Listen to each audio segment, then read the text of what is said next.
Preface. About 10 years ago, while spending a few days under the hospitable roof of the distinguished Belgian jurist, the lamented 1000, de Lavallee, our conversation turned, during one of our rambles, to the subject of religion. "Do you mean to say," asked the venerable professor, "that you have no religious instruction in your schools?" On my replying in the negative, he suddenly halted in astonishment, and in a voice which I shall not easily forget, he repeated, "No religion. How do you impart moral education?" The question stunned me at the time. I could give no ready answer, for the moral precepts I learned in my childhood days were not given in schools, and not until I began to analyze the different elements that formed my notions of right and wrong did I find that it was Bushido that breathed them into my nostrils. The direct inception of this little book is due to the frequent queries put by my wife as to the reasons why such and such ideas and customs prevail in Japan. In my attempts to give satisfactory replies to 1000, de Lavallee, and to my wife, I found that without understanding feudalism and Bushido, the moral ideas of present Japan are a sealed volume. Footnote 1. Pronounced Bushido. In putting Japanese words and names into English, Hepburn's rule is followed that the vowels should be used as in European languages and the consonants as in English. Taking advantage of enforced idleness on account of long illness, I put down in the order now presented to the public some of the answers given in our household conversation. They consist mainly of what I was taught and told in my youthful days, when feudalism was still in force. Between Lafcadio Hearn and Mrs. Hugh Fraser on one side, and Sir Ernest Satow and Professor Chamberlain on the other, it is indeed discouraging to write anything Japanese in English. The only advantage I have over them is that I can assume the attitude of a personal defendant, while these distinguished writers are at best solicitors and attorneys. I have often thought, had I their gift of language, I would present the cause of Japan in more eloquent terms. But one who speaks in a borrowed tongue should be thankful if he can just make himself intelligible. All through the discourse I have tried to illustrate whatever points I have made with parallel examples from European history and literature, believing that these will aid in bringing the subject nearer to the comprehension of foreign readers. Should any of my allusions to religious subjects and to religious workers be thought slighting, I trust my attitude towards Christianity itself will not be questioned. It is with ecclesiastical methods and with the forms which obscure the teachings of Christ, and not with the teachings themselves, that I have little sympathy. I believe in the religion taught by him and handed down to us in the New Testament, as well as in the law written in the heart. Further, I believe that God hath made a testament which may be called old with every people and nation, Gentile or Jew, Christian or heathen. As to the rest of my theology, I need not impose upon the patience of the public. In concluding this preface, I wish to express my thanks to my friend Anna 100, Hartshorn, for many valuable suggestions and for the characteristically Japanese design made by her for the cover of this book. Inazo Nitobe. Malvern Pa 12th month, 1899.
Preface to the 10th and revised edition. Since its first publication in Philadelphia more than 6 years ago, this little book has had an unexpected history.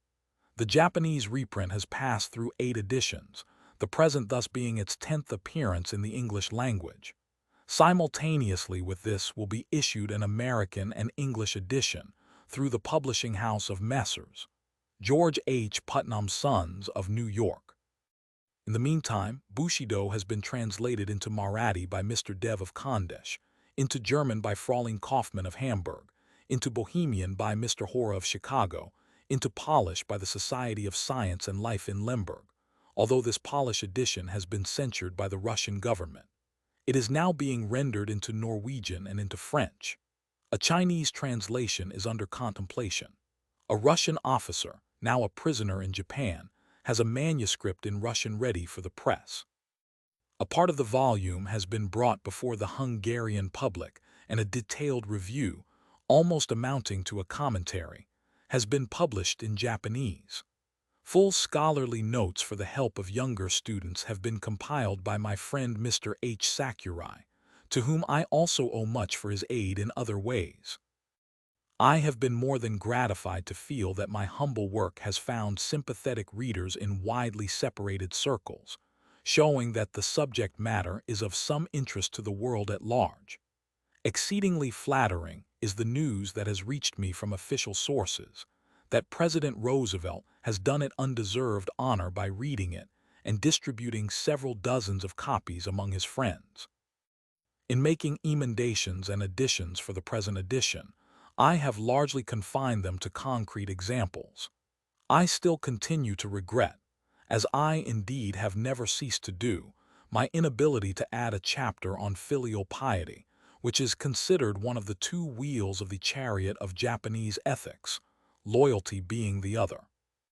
My inability is due rather to my ignorance of the Western sentiment in regard to this particular virtue, than to ignorance of our own attitude towards it, and I cannot draw comparisons satisfying to my own mind.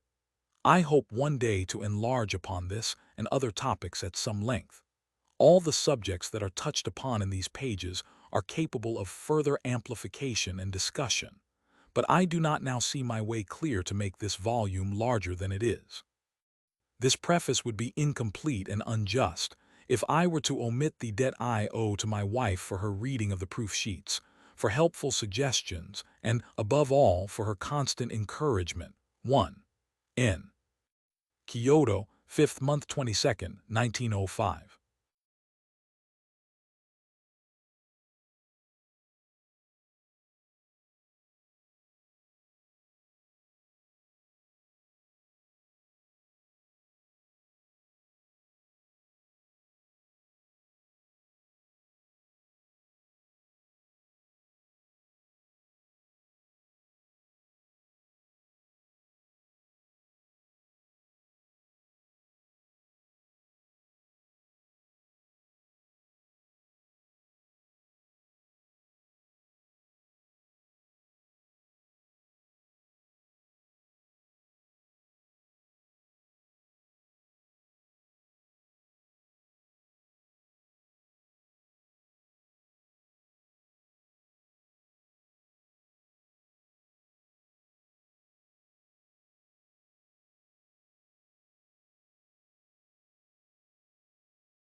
Bushido as an ethical system. Chivalry is a flower no less indigenous to the soil of Japan than its emblem, the cherry blossom, nor is it a dried-up specimen of an antique virtue preserved in the herbarium of our history. It is still a living object of power and beauty among us, and if it assumes no tangible shape or form, it not the less scents the moral atmosphere, and makes us aware that we are still under its potent spell. The conditions of society which brought it forth and nourished it have long disappeared, but as those far-off stars which once were and are not, still continue to shed their rays upon us. So the light of chivalry, which was a child of feudalism, still illuminates our moral path, surviving its mother institution. It is a pleasure to me to reflect upon this subject in the language of Burke, who uttered the well-known touching eulogy over the neglected beer of its European prototype.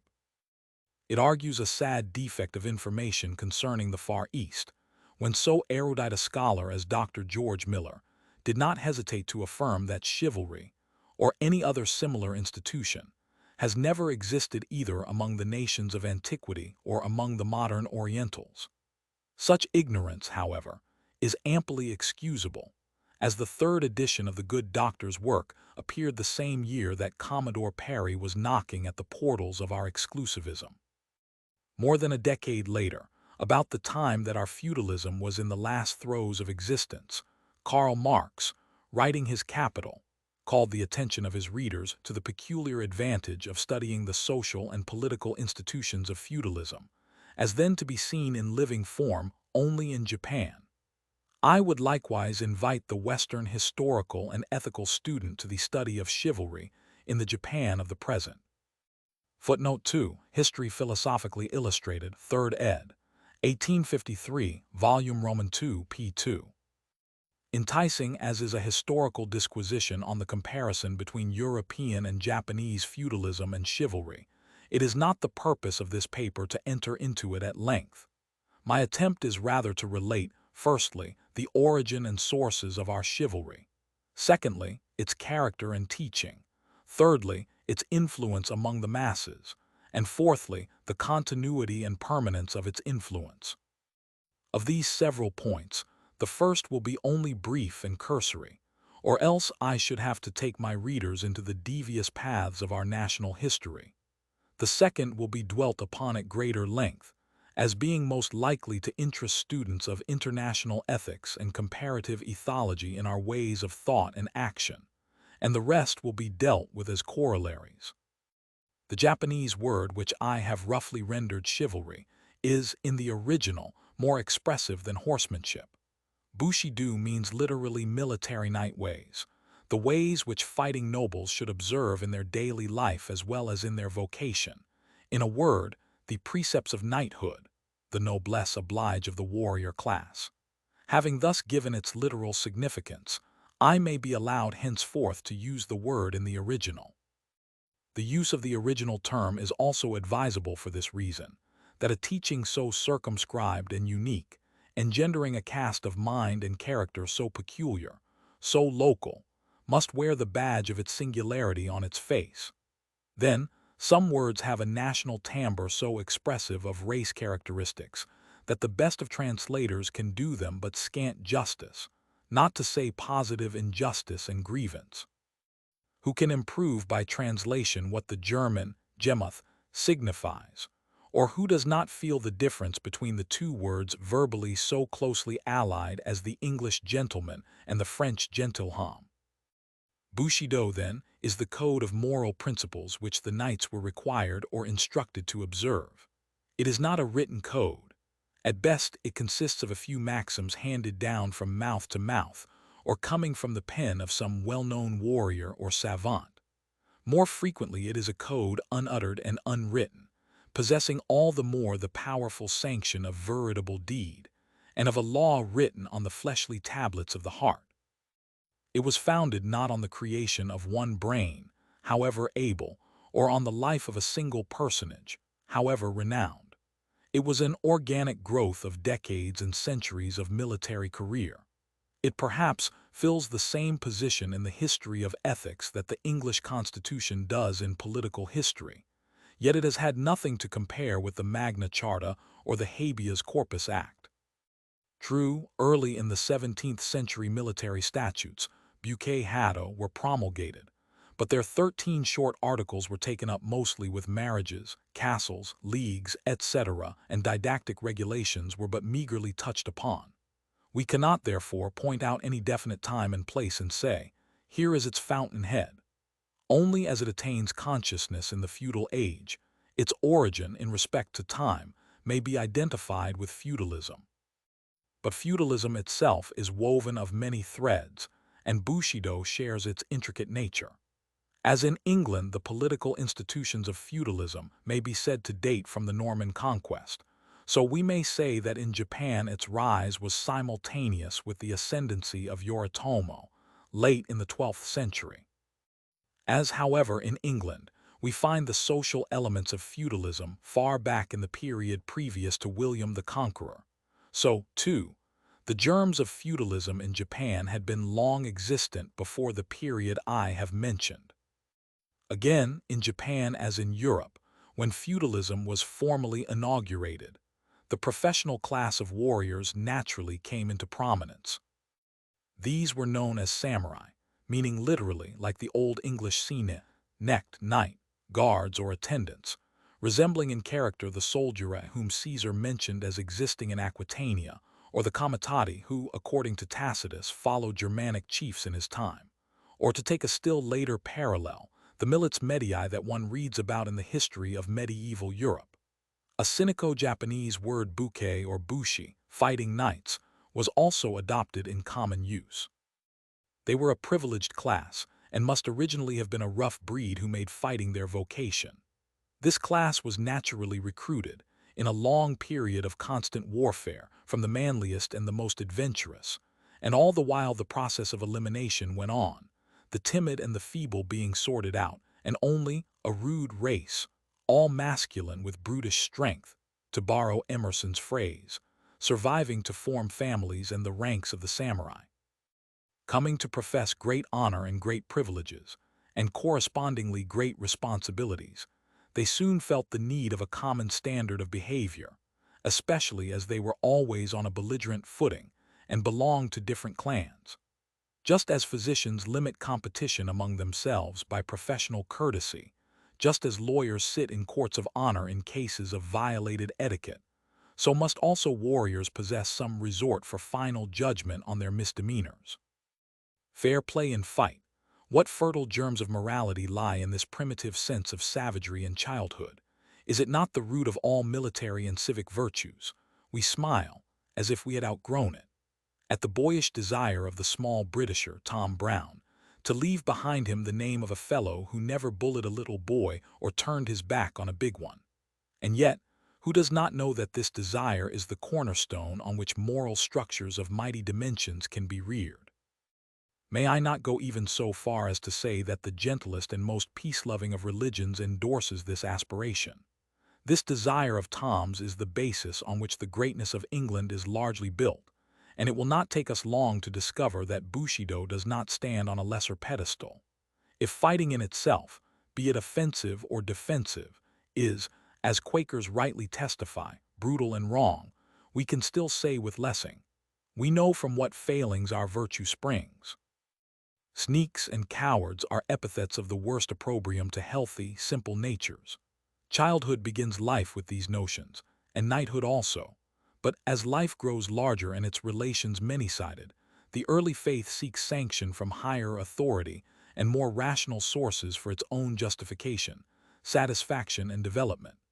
If military interests had operated alone, without higher moral support, how far short of chivalry would the ideal of knighthood have fallen?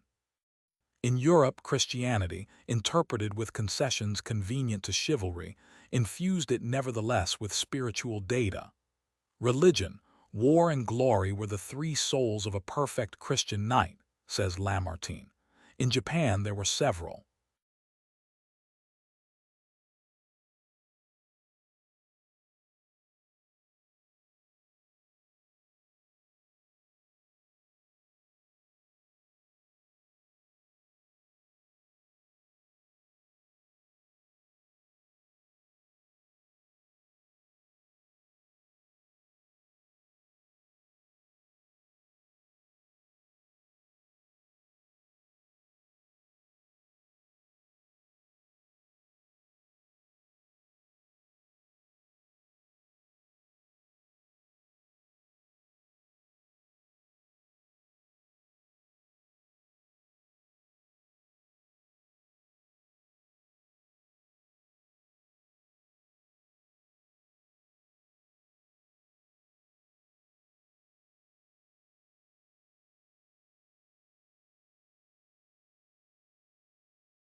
Sources of Bushido, of which I may begin with Buddhism.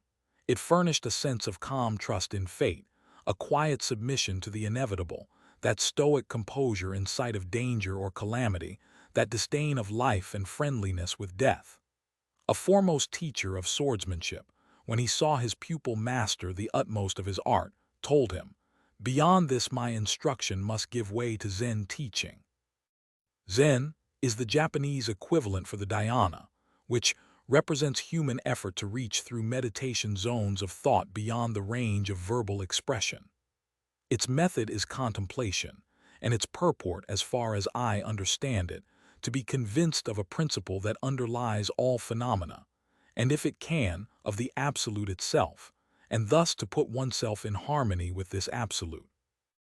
Thus defined, the teaching was more than the dogma of a sect, and whoever attains to the perception of the absolute raises himself above mundane things and awakes to a new heaven and a new earth. Footnote 3. Ruskin was one of the most gentle-hearted and peace-loving men that ever lived, yet he believed in war with all the fervor of a worshipper of the strenuous life. "When I tell you," he says in The Crown of Wild Olive, "that war is the foundation of all the arts, I mean also that it is the foundation of all the high virtues and faculties of men. It is very strange to me to discover this, and very dreadful, but I saw it to be quite an undeniable fact.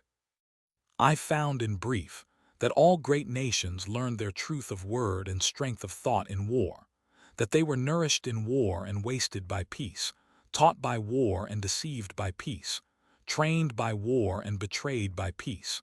In a word, that they were born in war and expired in peace. What Buddhism failed to give, Shintoism offered in abundance. Such loyalty to the sovereign, such reverence for ancestral memory, and such filial piety as are not taught by any other creed, were inculcated by the Shinto doctrines, imparting passivity to the otherwise arrogant character of the samurai. Shinto theology has no place for the dogma of original sin. On the contrary, it believes in the innate goodness and godlike purity of the human soul, adoring it as the adytum from which divine oracles are proclaimed. Everybody has observed that the Shinto shrines are conspicuously devoid of objects and instruments of worship, and that a plain mirror hung in the sanctuary forms the essential part of its furnishing. The presence of this article is easy to explain. It typifies the human heart which, when perfectly placid and clear, reflects the very image of the deity. When you stand, therefore, in front of the shrine to worship, you see your own image reflected on its shining surface, and the act of worship is tantamount to the old Delphic injunction, "Know thyself." But self-knowledge does not imply, either in the Greek or Japanese teaching, knowledge of the physical part of man, not his anatomy or his psychophysics. Knowledge was to be of a moral kind, the introspection of our moral nature. Mommsen, comparing the Greek and the Roman, says that when the former worshipped he raised his eyes to heaven, for his prayer was contemplation, while the latter veiled his head, for his was reflection. Essentially like the Roman conception of religion, our reflection brought into prominence not so much the moral as the national consciousness of the individual. Its nature worship endeared the country to our inmost souls, while its ancestor worship, tracing from lineage to lineage, made the imperial family the fountainhead of the whole nation. To us the country is more than land and soil from which to mine gold or to reap grain. It is the sacred abode of the gods, the spirits of our forefathers. To us the emperor is more than the arch-constable of a rich state, or even the patron of a culter state. He is the bodily representative of heaven on earth, blending in his person its power and its mercy. If what 1000 about me says is true of English royalty, that it is not only the image of authority, but the author and symbol of national unity, as I believe it to be, doubly and trebly may this be affirmed of royalty in Japan. The tenets of Shintoism cover the two predominating features of the emotional life of our race, patriotism and loyalty. Arthur Maynap very truly says, "In Hebrew literature it is often difficult to tell whether the writer is speaking of God or of the Commonwealth, of heaven or of Jerusalem, of the Messiah, or of the nation itself. A similar confusion may be noticed in the nomenclature of our national faith. I said confusion because it will be so deemed by a logical intellect on account of its verbal ambiguity. Still, being a framework of national instinct and race feelings, Shintoism never pretends to a systematic philosophy or a rational theology. This religion, or is it not more correct to say, the race emotions which this religion expressed, thoroughly imbued Bushido with loyalty to the sovereign and love of country. These acted more as impulses than as doctrines, for Shintoism, unlike the medieval Christian Church, prescribed to its votaries scarcely any credenda, furnishing them at the same time with agenda of a straightforward and simple type. As to strictly ethical doctrines, the teachings of Confucius were the most prolific source of Bushido. His enunciation of the 5 moral relations between master and servant, the governing and the governed, father and son, husband and wife, older and younger brother, and between friend and friend, was but a confirmation of what the race instinct had recognized before his writings were introduced from China. The calm, benignant, and worldly wise character of his politico-ethical precepts was particularly well suited to the samurai, who formed the ruling class. His aristocratic and conservative tone was well adapted to the requirements of these warrior statesmen. Next to Confucius, Mencius exercised an immense authority over Bushido. His forcible and often quite democratic theories were exceedingly taking to sympathetic natures, and they were even thought dangerous to, and subversive of, the existing social order, hence his works were for a long time under censure. Still, the words of this master mind found permanent lodgment in the heart of the samurai. The writings of Confucius and Mencius formed the principal textbooks for youths and the highest authority in discussion among the old. A mere acquaintance with the classics of these 2 sages was held, however, in no high esteem. A common proverb ridicules one who has only an intellectual knowledge of Confucius, as a man ever studious but ignorant of analogies. A typical samurai calls a literary savant a book-smelling sot. Another compares learning to an ill-smelling vegetable that must be boiled and boiled before it is fit for use. A man who has read a little smells a little pedantic, and a man who has read much smells yet more so. Both are alike unpleasant. The writer meant thereby that knowledge becomes really such only when it is assimilated in the mind of the learner and shows in his character. An intellectual specialist was considered a machine. Intellect itself was considered subordinate to ethical emotion. Man and the universe were conceived to be alike spiritual and ethical. Bushido could not accept the judgment of Huxley that the cosmic process was unmoral. Bushido made light of knowledge as such. It was not pursued as an end in itself, but as a means to the attainment of wisdom. Hence, he who stopped short of this end was regarded no higher than a convenient machine, which could turn out poems and maxims at bidding. Thus, knowledge was conceived as identical with its practical application in life, and this Socratic doctrine found its greatest exponent in the Chinese philosopher, Wan Yang Ming, who never wearies of repeating, "To know and to act are one and the same." I beg leave for a moment's digression while I am on this subject, inasmuch as some of the noblest types of Bushi were strongly influenced by the teachings of this sage. Western readers will easily recognize in his writings many parallels to the New Testament, making allowance for the terms peculiar to either teaching. The passage, "Seek ye first the kingdom of God and his righteousness, and all these things shall be added unto you," conveys a thought that may be found on almost any page of Wan Yang Ming. A Japanese disciple of his says, "The Lord of heaven and earth of all living beings dwelling in the heart of man becomes his mind Kokoro. Hence a mind is a living thing and is ever luminous." And again, "The spiritual light of our essential being is pure and is not affected by the will of man.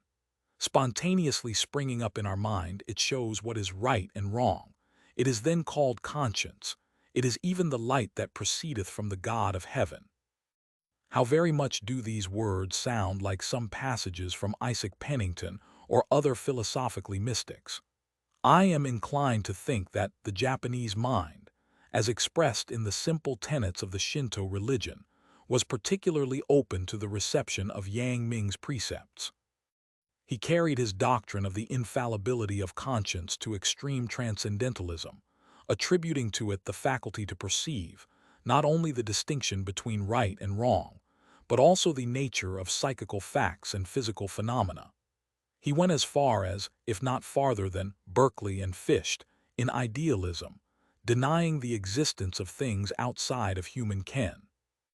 If his system had all the logical errors charged to solipsism, it had all the efficacy of strong conviction, and its moral import in developing individuality of character and equanimity of temper cannot be gainsaid. Thus, whatever the sources, the essential principles which Bushido imbibed from them and assimilated to itself were few and simple. Few and simple as these were, they were sufficient to furnish a safe conduct of life even through the unsafest days of the most unsettled period of our nation's history. The wholesome, unsophisticated nature of our warrior ancestors derived ample food for their spirit from a sheaf of commonplace and fragmentary teachings, gleaned as it were on the highways and byways of ancient thought, and stimulated by the demands of the age, formed from these gleanings a new and unique type of manhood. An acute French savant, 1000. De la Mazlière thus sums up his impressions of the 16th century. Toward the middle of the 16th century, all is confusion in Japan, in the government, in society, in the church. But the civil wars, the manners returning to barbarism, the necessity for each to execute justice for himself, these formed men comparable to those Italians of the 16th century, in whom Taine praises the vigorous initiative, the habit of sudden resolutions and desperate undertakings, the grand capacity to do and to suffer. In Japan, as in Italy, the rude manners of the Middle Ages made of man a superb animal, wholly militant and wholly resistant. And this is why the 16th century displays in the highest degree the principal quality of the Japanese race, that great diversity which one finds there between minds, esprits, as well as between temperaments, while in India, and even in China, men seem to differ chiefly in degree of energy or intelligence. In Japan they differ by originality of character as well. Now, individuality is the sign of superior races and of civilizations already developed. If we make use of an expression dear to Nietzsche, we might say that in Asia, to speak of humanity is to speak of its plains. In Japan, as in Europe, one represents it above all by its mountains. To the pervading characteristics of the men of whom 1000, de la Mazlière writes, let us now address ourselves. I shall begin with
rectitude or justice, the most cogent precept in the code of the samurai.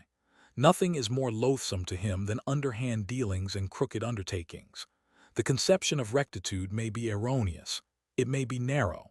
A well-known Bushi defines it as a power of resolution. Rectitude is the power of deciding upon a certain course of conduct in accordance with reason, without wavering. To die when it is right to die, to strike when to strike is right. Another speaks of it in the following terms: rectitude is the bone that gives firmness and stature. As without bones the head cannot rest on the top of the spine, nor hands move nor feet stand, so without rectitude neither talent nor learning can make of a human frame a samurai. With it the lack of accomplishments is as nothing.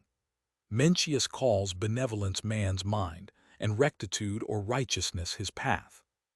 How lamentable, he exclaims, is it to neglect the path and not pursue it, to lose the mind and not know to seek it again.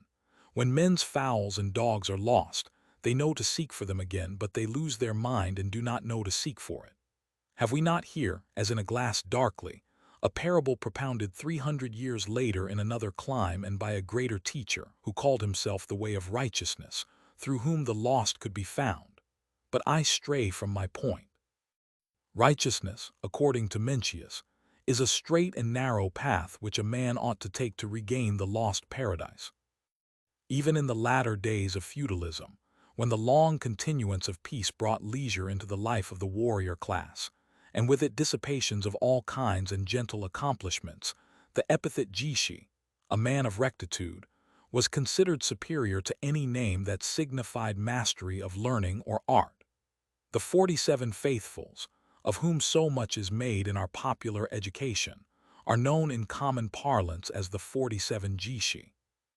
In times when cunning artifice was liable to pass for military tact and downright falsehood for ruse de guerre, this manly virtue, frank and honest, was a jewel that shone the brightest and was most highly praised. Rectitude is a twin brother to valor, another martial virtue.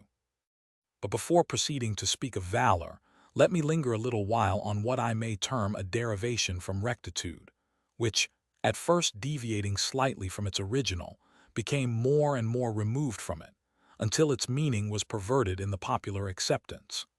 I speak of girai, literally the right reason, but which came in time to mean a vague sense of duty which public opinion expected an incumbent to fulfill. In its original and unalloyed sense, it meant duty, pure and simple.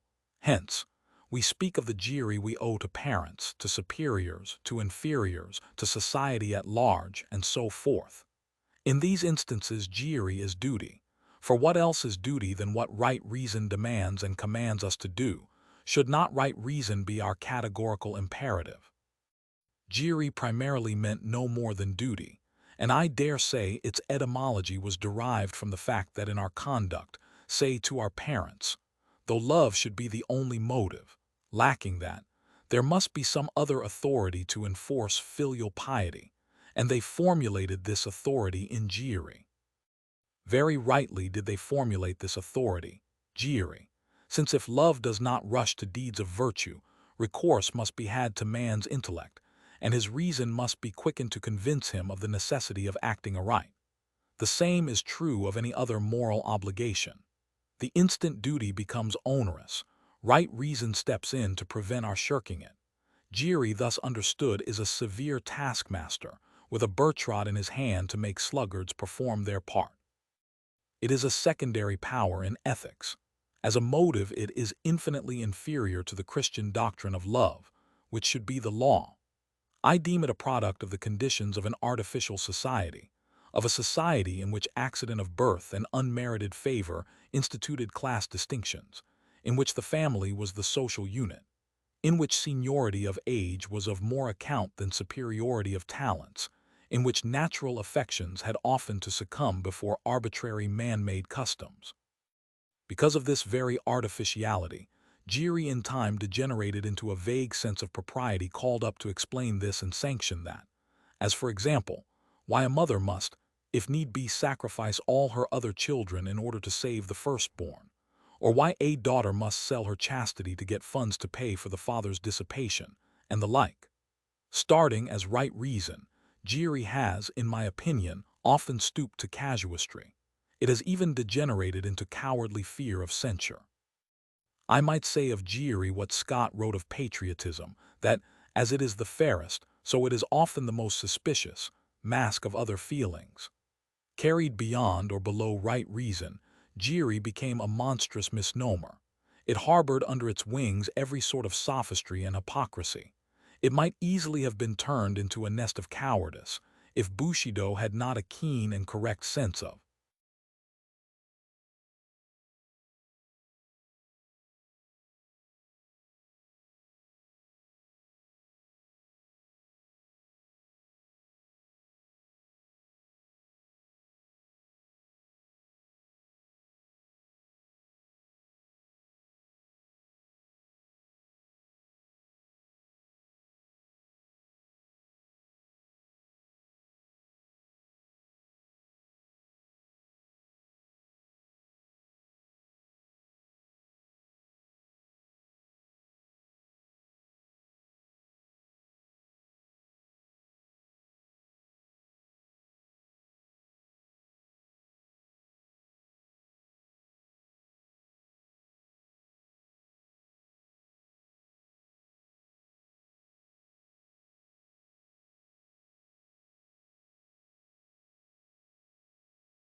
courage, the spirit of daring and bearing, to the consideration of which we shall now return. Courage was scarcely deemed worthy to be counted among virtues unless it was exercised in the cause of righteousness. In his Analects, Confucius defines courage by explaining, as is often his wont, what its negative is. Perceiving what is right, he says, and doing it not argues lack of courage. Put this epigram into a positive statement and it runs, courage is doing what is right. To run all kinds of hazards, to jeopardize oneself, to rush into the jaws of death, these are too often identified with valor, and in the profession of arms such rashness of conduct, what Shakespeare calls valor misbegot, is unjustly applauded, but not so in the precepts of knighthood. Death for a cause unworthy of dying for was called a dog's death. To rush into the thick of battle and to be slain in it, says a prince of Mido, is easy enough, and the merest churl is equal to the task. But, he continues, it is true courage to live when it is right to live, and to die only when it is right to die. And yet the prince had not even heard of the name of Plato, who defines courage as the knowledge of things that a man should fear and that he should not fear. A distinction which is made in the West between moral and physical courage has long been recognized among us. What samurai youth has not heard of great valor, and the valor of a villain? Valor, fortitude, bravery, fearlessness, courage, being the qualities of soul which appeal most easily to juvenile minds, and which can be trained by exercise and example, were, so to speak, the most popular virtues early emulated among the youth. Stories of military exploits were repeated almost before boys left their mother's breast. Does a little booby cry for any ache? The mother scolds him in this fashion. What a coward to cry for a trifling pain! What will you do when your arm is cut off in battle? What when you are called upon to commit harakiri? We all know the pathetic fortitude of a famished little boy prince of Sendai, who in the drama is made to say to his little page, "Seest thou those tiny sparrows in the nest, how their yellow bills are opened wide, and now see, there comes their mother with worms to feed them. How eagerly and happily the little ones eat. But for a samurai, when his stomach is empty, it is a disgrace to feel hunger." Anecdotes of fortitude and bravery abound in nursery tales, though stories of this kind are not by any means the only method of early imbuing the spirit with daring and fearlessness. Parents, with sternness sometimes verging on cruelty, set their children to tasks that called forth all the pluck that was in them. Bears hurl their cubs down the gorge, they said. Samurai's sons were let down the steep valleys of hardship and spurred to Sisyphus-like tasks. Occasional deprivation of food or exposure to cold was considered a highly efficacious test for inuring them to endurance. Children of tender age were sent among utter strangers with some message to deliver, were made to rise before the sun, and before breakfast attend to their reading exercises, walking to their teacher with bare feet in the cold of winter. They frequently, once or twice a month, as on the festival of a god of learning, came together in small groups and passed the night without sleep, in reading aloud by turns. Pilgrimages to all sorts of uncanny places, to execution grounds, to graveyards, to houses reputed to be haunted, were favorite pastimes of the young. In the days when decapitation was public, not only were small boys sent to witness the ghastly scene, but they were made to visit alone the place in the darkness of night, and there to leave a mark of their visit on the trunkless head.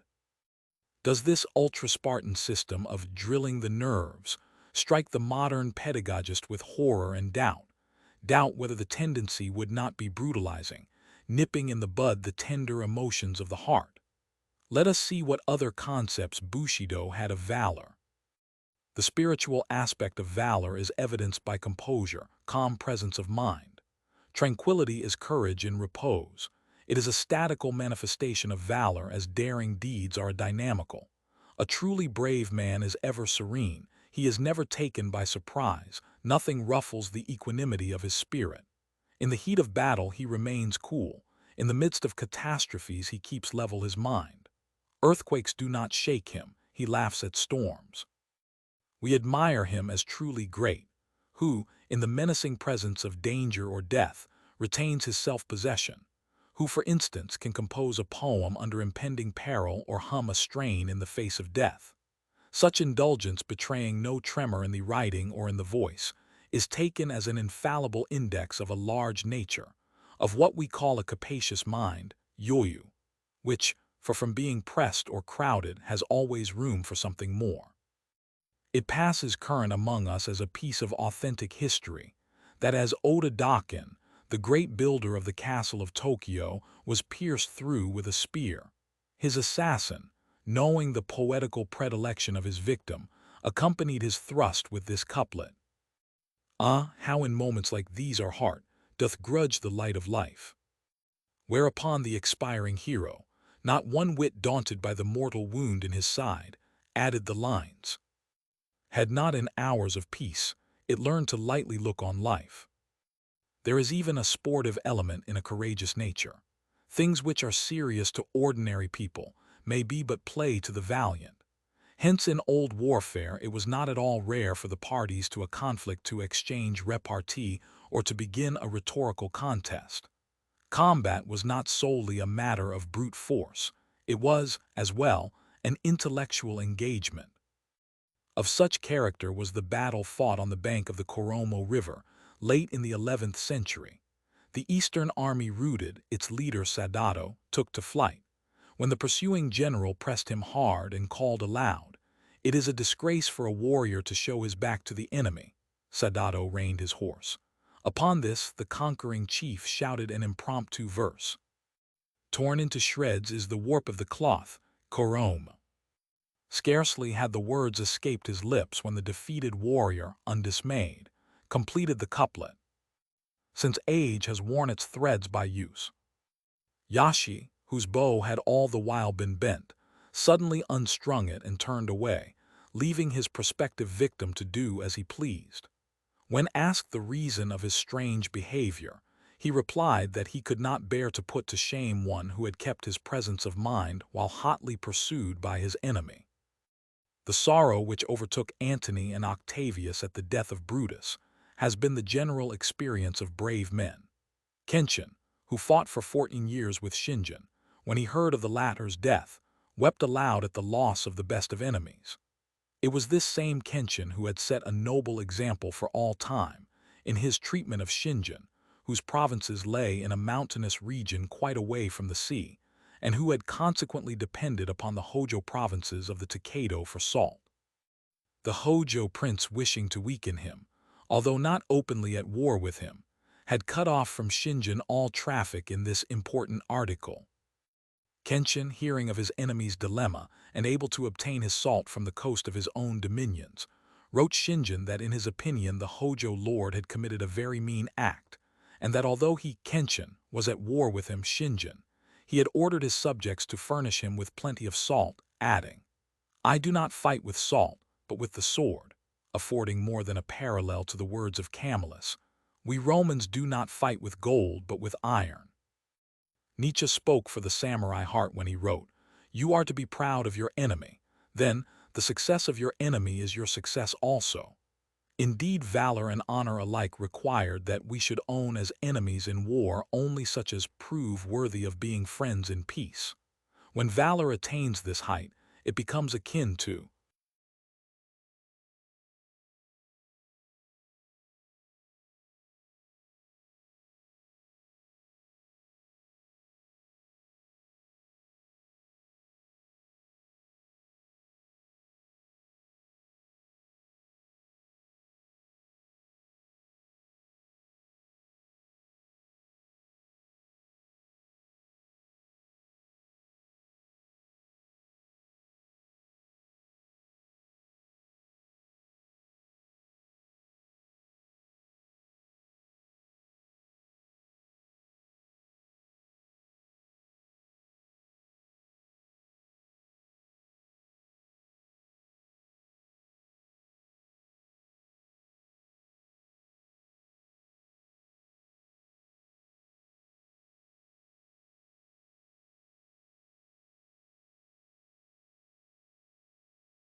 benevolent, the feeling of distress. Love, magnanimity, affection for others, sympathy and pity, which were ever recognized to be supreme virtues, the highest of all the attributes of the human soul. Benevolence was deemed a princely virtue in a twofold sense, princely among the manifold attributes of a noble spirit, princely as particularly befitting a princely profession. We needed no Shakespeare to feel, though perhaps, like the rest of the world, we needed him to express it, that mercy became a monarch better than his crown, that it was above his sceptered sway. How often both Confucius and Mencius repeat the highest requirement of a ruler of men to consist in benevolence. Confucius would say, "Let but a prince cultivate virtue, people will flock to him. With people will come to him lands. Lands will bring forth for him wealth. Wealth will give him the benefit of right uses. Virtue is the root and wealth an outcome." Again, never has there been a case of a sovereign loving benevolence, and the people not loving righteousness. Mencius follows close at his heels and says, "Instances are on record where individuals attain to supreme power in a single state, without benevolence, but never have I heard of a whole empire falling into the hands of one who lacked this virtue."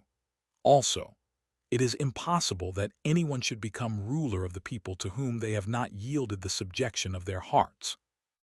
Both define this indispensable requirement in a ruler by saying, "Benevolence, benevolence is man." Under the regime of feudalism, which could easily be perverted into militarism, it was to benevolence that we owed our deliverance from despotism of the worst kind. An utter surrender of life and limb on the part of the governed would have left nothing for the governing but self-will, and this has for its natural consequence the growth of that absolutism so often called Oriental despotism, as though there were no despots of Occidental history. Let it be far from me to uphold despotism of any sort, but it is a mistake to identify feudalism with it. When Frederick the Great wrote that kings are the first servants of the state, jurists thought rightly that a new era was reached in the development of freedom. Strangely coinciding in time, in the backwoods of northwestern Japan, Yazen of Yanezawa made exactly the same declaration, showing that feudalism was not all tyranny and oppression. A feudal prince, although unmindful of owing reciprocal obligations to his vassals, felt a higher sense of responsibility to his ancestors and to heaven. He was a father to his subjects, whom heaven entrusted to his care. In a sense not usually assigned to the term, Bushido accepted and corroborated paternal government, paternal also as opposed to the less interested avuncular government Uncle Sam's, to wit. The difference between a despotic and a paternal government lies in this, that in the one the people obey reluctantly, while in the other they do so with that proud submission, that dignified obedience, that subordination of heart which kept alive even in servitude itself, the spirit of exalted freedom. The old saying is not entirely false which called the King of England the King of Devils, because of his subjects, often insurrections against, and depositions of their princes, and which made the French monarch the King of Asses because of their infinite taxes and impositions, but which gave the title of the King of Men to the sovereign of Spain because of his subjects' willing obedience. But enough. Virtue and absolute power may strike the Anglo-Saxon mind as terms which it is impossible to harmonize. Pobyednostsev has clearly set before us the contrast in the foundations of English and other European communities, namely that these were organized on the basis of common interest, while that was distinguished by a strongly developed independent personality. What this Russian statesman says of the personal dependence of individuals on some social alliance, and in the end of ends of the state, among the continental nations of Europe, and particularly among Slavonic peoples, is doubly true of the Japanese. Hence, not only is a free exercise of monarchical power not felt as heavily by us as in Europe, but it is generally moderated by parental consideration for the feelings of the people. Absolutism, says Bismarck, primarily demands in the ruler impartiality, honesty, devotion to duty, energy, and inward humility. If I may be allowed to make one more quotation on this subject, I will cite from the speech of the German emperor at Koblenz, in which he spoke of kingship by the grace of God with its heavy duties, its tremendous responsibility to the Creator alone, from which no man, no minister, no parliament can release the monarch. We knew benevolence was a tender virtue and motherlike. If upright rectitude and stern justice were peculiarly masculine, mercy had the gentleness and the persuasiveness of a feminine nature. We were warned against indulging in indiscriminate charity, without seasoning it with justice and rectitude. Masamune expressed it well in his oft-quoted aphorism: rectitude carried to excess hardens into stiffness, benevolence indulged beyond measure sinks into weakness. Fortunately, mercy was not so rare as it was beautiful, for it is universally true that the bravest are the tenderest, the loving are the daring. Bushi no Nasake, the tenderness of a warrior, had a sound which appealed at once to whatever was noble in us. Not that the mercy of a samurai was generically different from the mercy of any other being, but because it implied mercy where mercy was not a blind impulse, but where it recognized due regard to justice, and where mercy did not remain merely a certain state of mind, but where it was backed with power to save or kill. As economists speak of demand as being effectual or ineffectual, similarly we may call the mercy of Bushi effectual, since it implied the power of acting for the good or detriment of the recipient. Priding themselves as they did in their brute strength and privileges to turn it into account, the samurai gave full consent to what Mencius taught concerning the power of love. Benevolence, he says, brings under its sway whatever hinders its power, just as water subdues fire. They only doubt the power of water to quench flames who try to extinguish with a cupful a whole burning wagon-load of faggots. He also says that the feeling of distress is the root of benevolence. Therefore, a benevolent man is ever mindful of those who are suffering and in distress. Thus did Mencius long anticipate Adam Smith, who founds his ethical philosophy on sympathy. It is indeed striking how closely the code of knightly honor of one country coincides with that of others. In other words, how the much abused Oriental ideas of morals find their counterparts in the noblest maxims of European literature. If the well-known lines, "He tibi erunt arts, passus imponer morm parcere subjectis, et debellare superbos," were shown a Japanese gentleman, he might readily accuse the Mantuan bard of plagiarizing from the literature of his own country. Benevolence to the weak, the downtrodden or the vanquished, was ever extolled as peculiarly becoming to a samurai. Lovers of Japanese art must be familiar with the representation of a priest riding backwards on a cow. The rider was once a warrior who in his day made his name a byword of terror. In that terrible battle of Sumano-Ura, 1184 AD, which was one of the most decisive in our history, he overtook an enemy and in single combat had him in the clutch of his gigantic arms. Now, the etiquette of war required that on such occasions no blood should be spilt, unless the weaker party proved to be a man of rank or ability equal to that of the stronger.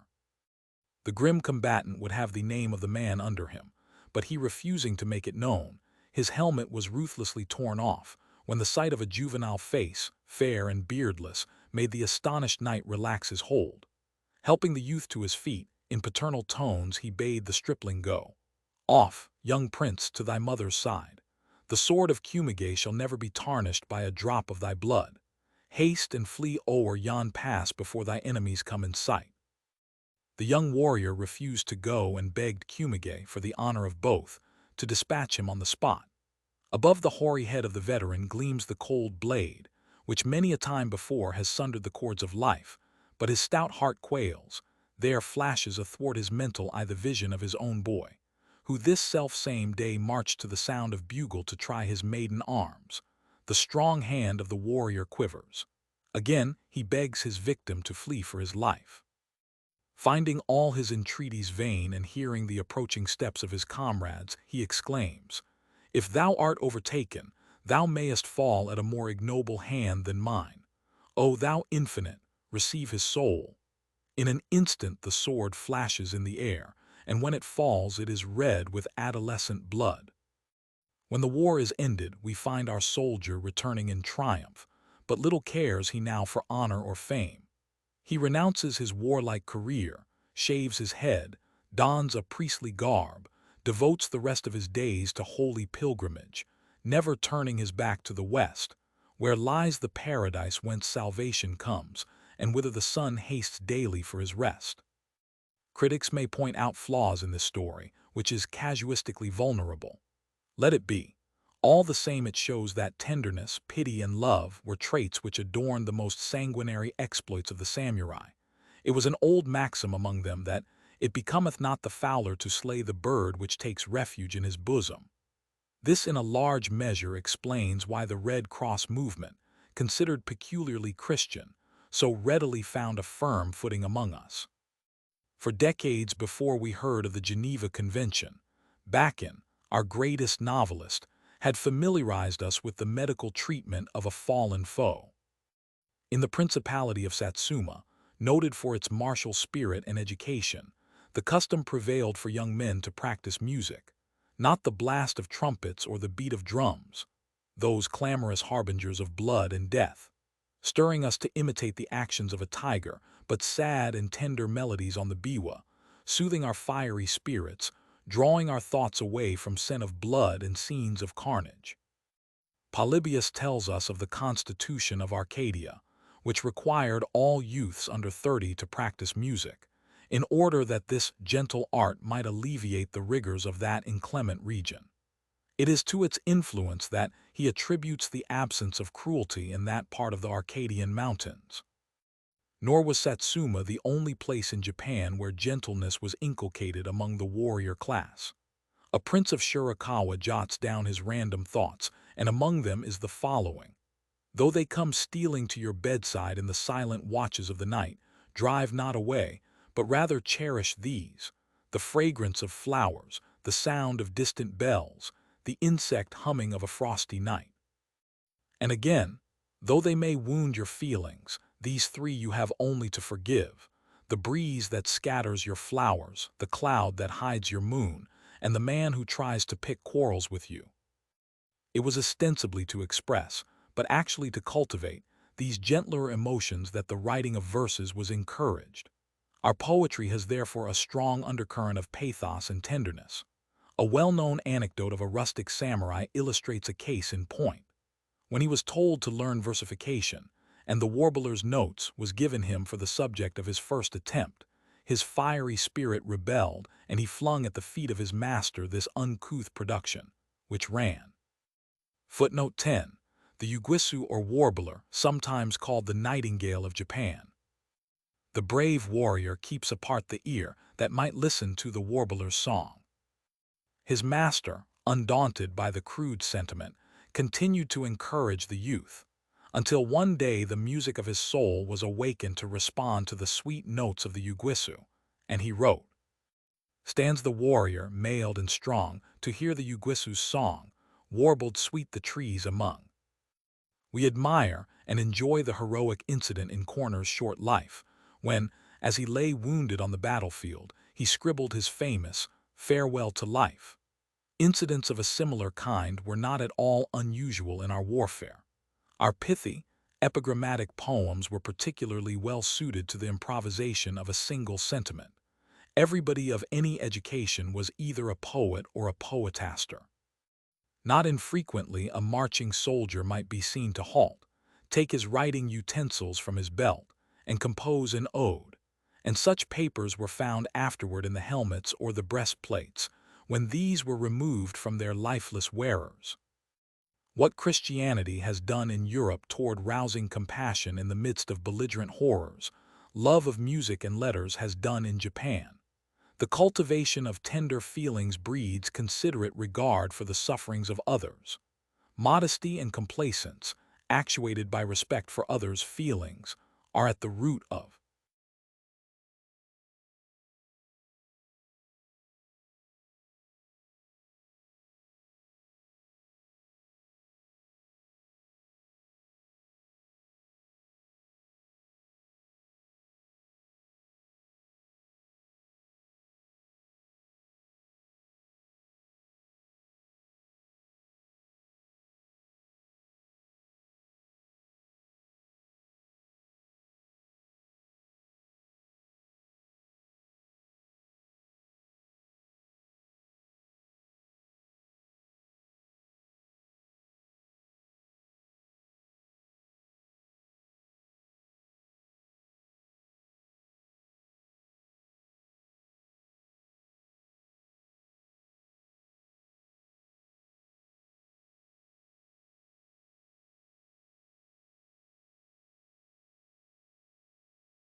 politeness, that courtesy and urbanity of manners which has been noticed by every foreign tourist as a marked Japanese trait.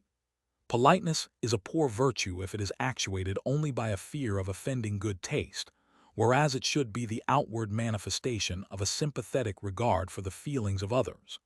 It also implies a due regard for the fitness of things, therefore due respect to social positions, for these latter express no plutocratic distinctions, but were originally distinctions for actual merit.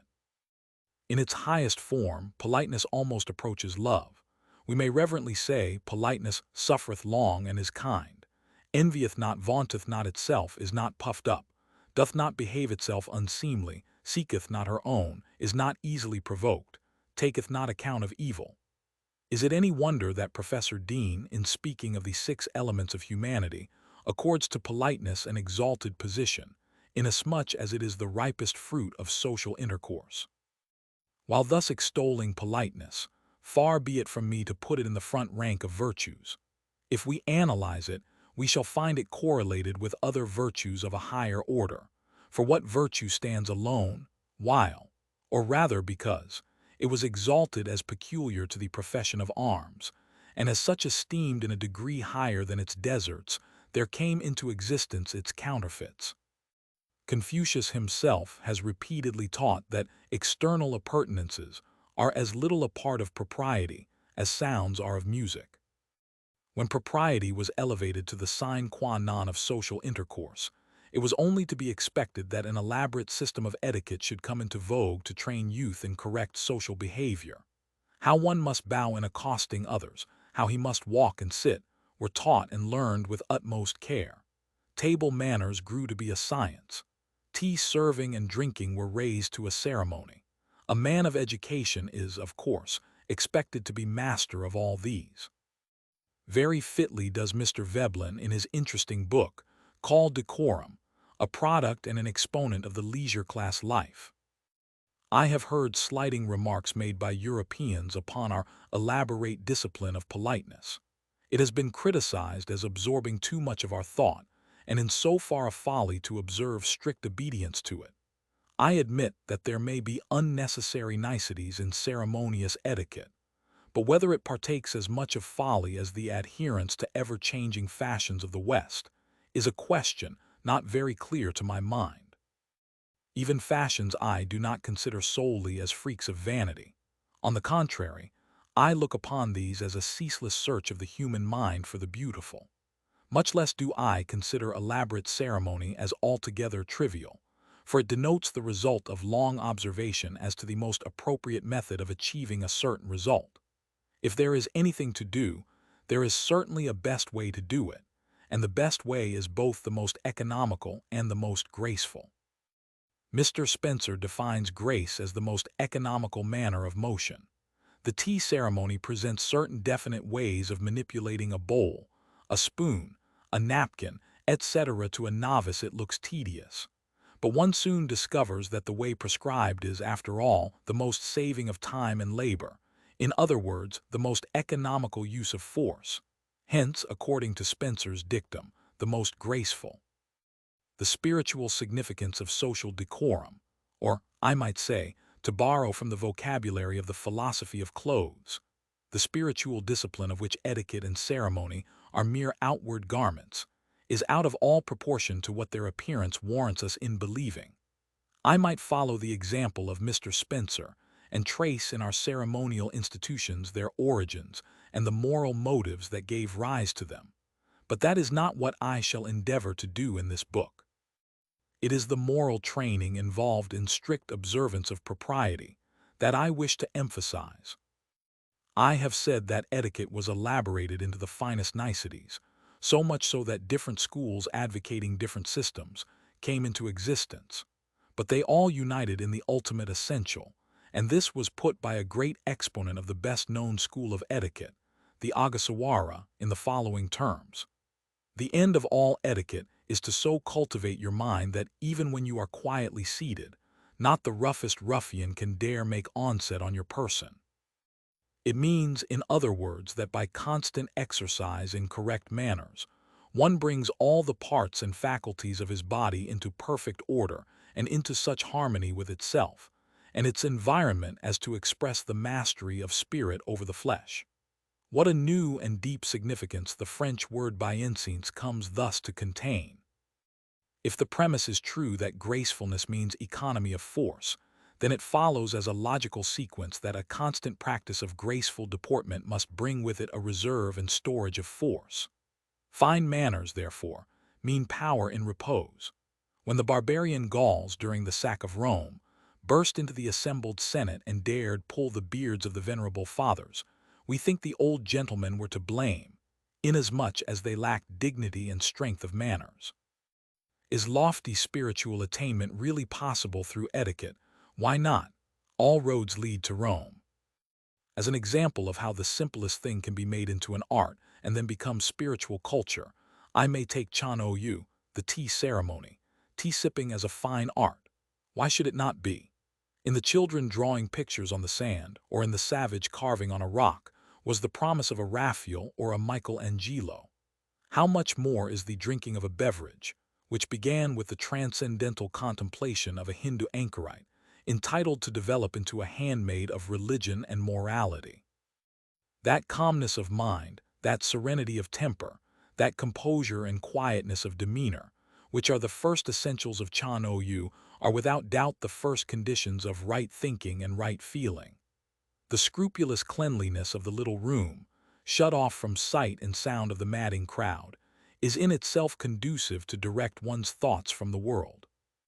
The bare interior does not engross one's attention like the innumerable pictures and bric-a-brac of a Western parlor. The presence of kakamono calls our attention more to grace of design than to beauty of color. The utmost refinement of taste is the object aimed at, whereas anything like display is banished with religious horror. The very fact that it was invented by a contemplative recluse, in a time when wars and the rumors of wars were incessant, is well calculated to show that this institution was more than a pastime. Before entering the quiet precincts of the tea-room, the company assembling to partake of the ceremony laid aside, together with their swords, the ferocity of the battlefield or the cares of government, there to find peace and friendship. Footnote 13. Hanging scrolls, which may be either paintings or ideograms, used for decorative purposes. Chano-yu is more than a ceremony. It is a fine art. It is poetry with articulate gestures for rhythm. It is a modus operandi of soul discipline. Its greatest value lies in this last phase. Not infrequently the other phases preponderated in the mind of its votaries, but that does not prove that its essence was not of a spiritual nature. Politeness will be a great acquisition if it does no more than impart grace to manners, but its function does not stop here. For propriety, springing as it does from motives of benevolence and modesty, and actuated by tender feelings toward the sensibilities of others, is ever a graceful expression of sympathy. Its requirement is that we should weep with those that weep and rejoice with those that rejoice. Such didactic requirement, when reduced into small everyday details of life, expresses itself in little acts scarcely noticeable, or, if noticed, is as one missionary lady of 20 years, residence once said to me, awfully funny. You are out in the hot glaring sun with no shade over you. A Japanese acquaintance passes by. You accost him, and instantly his hat is off. Well, that is perfectly natural, but the awfully funny performance is that all the while he talks with you his parasol is down and he stands in the glaring sun also. How foolish! Yes, exactly so, provided the motive were less than this. You are in the sun. I sympathize with you. I would willingly take you under my parasol if it were large enough or if we were familiarly acquainted. As I cannot shade you, I will share your discomforts. Little acts of this kind, equally or more amusing, are not mere gestures or conventionalities. They are the bodying forth of thoughtful feelings for the comfort of others. Another awfully funny custom is dictated by our canons of politeness, but many superficial writers on Japan have dismissed it by simply attributing it to the general topsy-turviness of the nation. Every foreigner who has observed it will confess the awkwardness he felt in making proper reply upon the occasion. In America, when you make a gift, you sing its praises to the recipient. In Japan, we depreciate or slander it. The underlying idea with you is, this is a nice gift. If it were not nice, I would not dare give it to you, for it will be an insult to give you anything but what is nice. In contrast to this, our logic runs. You are a nice person, and no gift is nice enough for you. You will not accept anything I can lay at your feet except as a token of my goodwill. So accept this, not for its intrinsic value, but as a token. It will be an insult to your worth to call the best gift good enough for you. Place the two ideas side by side, and we see that the ultimate idea is one and the same. Neither is awfully funny. The American speaks of the material which makes the gift. The Japanese speaks of the spirit which prompts the gift. It is perverse reasoning to conclude, because our sense of propriety shows itself in all the smallest ramifications of our deportment, to take the least important of them and uphold it as the type, and pass judgment upon the principle itself. Which is more important, to eat or to observe rules of propriety about eating? A Chinese sage answers, if you take a case where the eating is all important, and the observing the rules of propriety is of little importance, and compare them together, why merely say that the eating is of the more importance? Metal is heavier than feathers, but does that saying have reference to a single clasp of metal and a wagon load of feathers? Take a piece of wood a foot thick and raise it above the pinnacle of a temple, none would call it taller than the temple. To the question, which is the more important, to tell the truth or to be polite? The Japanese are said to give an answer diametrically opposite to what the American will say, but I forbear any comment until I come to speak of.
Veracity or truthfulness, without which politeness is a farce and a show.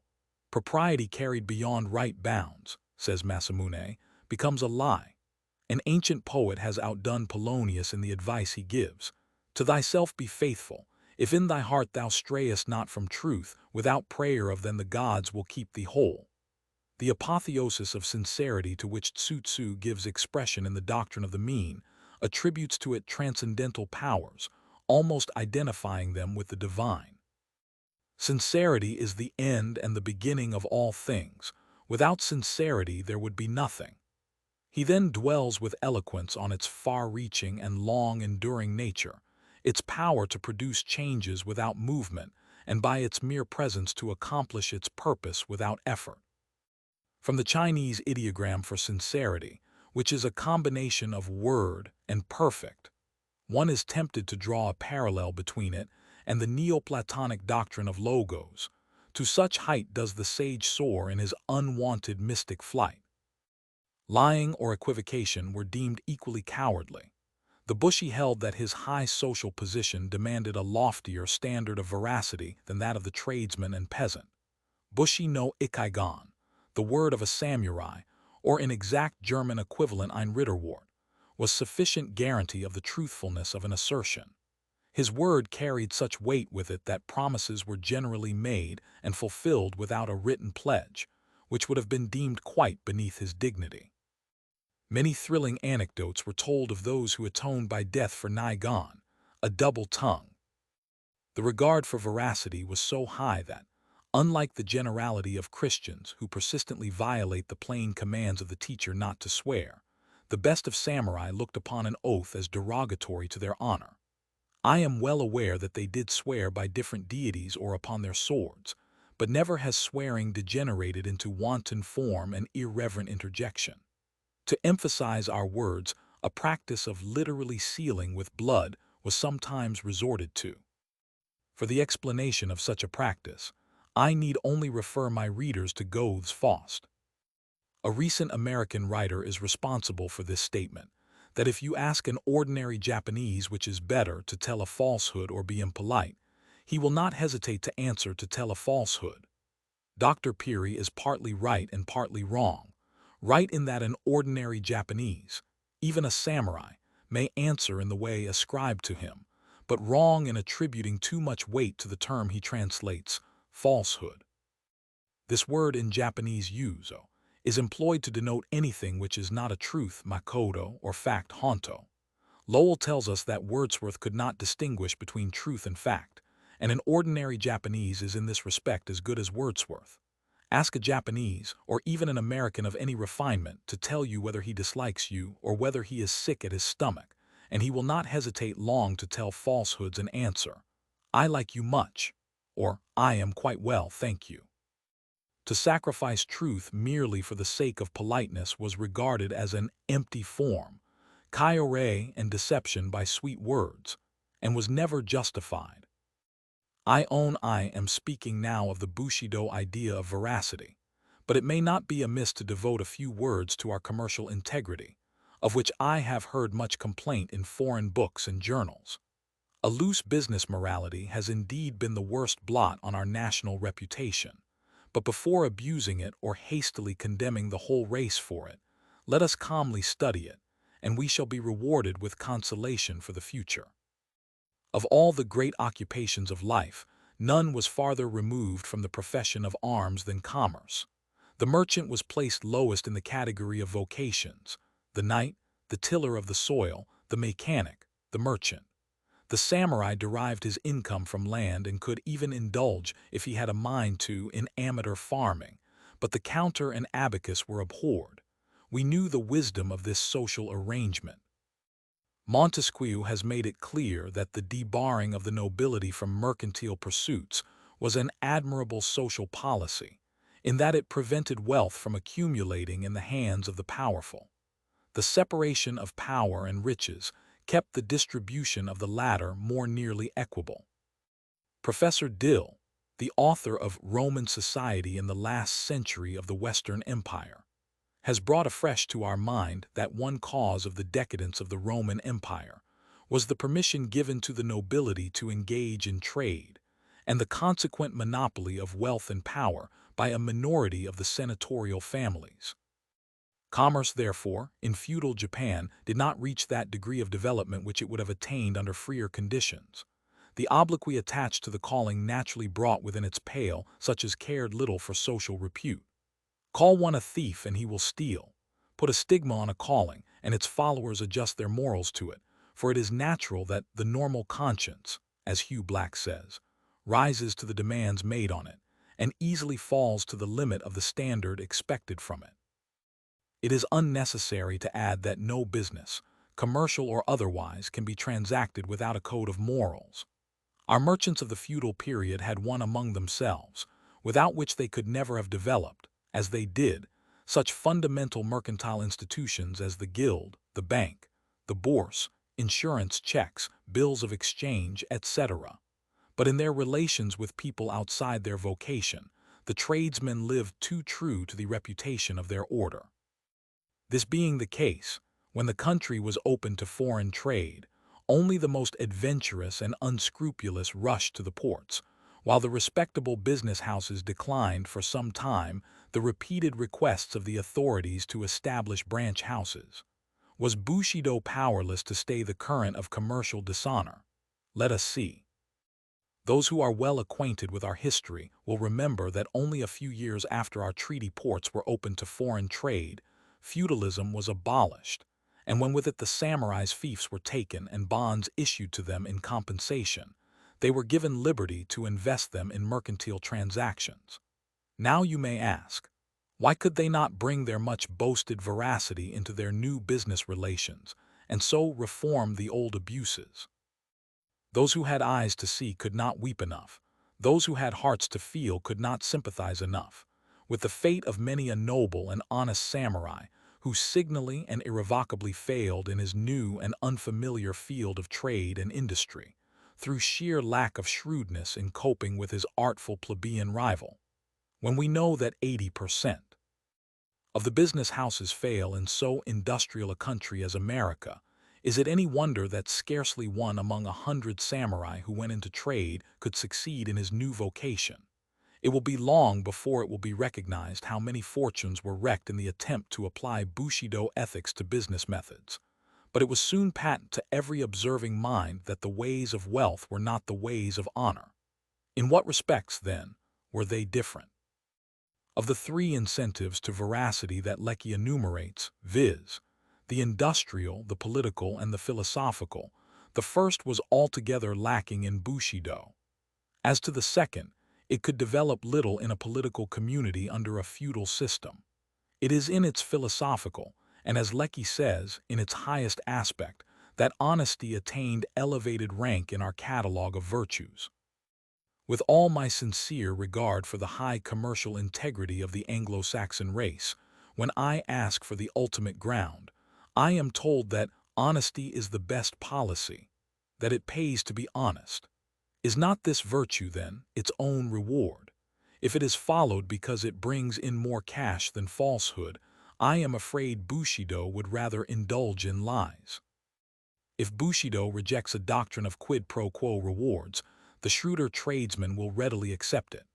Lecky has very truly remarked that veracity owes its growth largely to commerce and manufacture. As Nietzsche puts it, honesty is the youngest of virtues. In other words, it is the foster child of industry, of modern industry.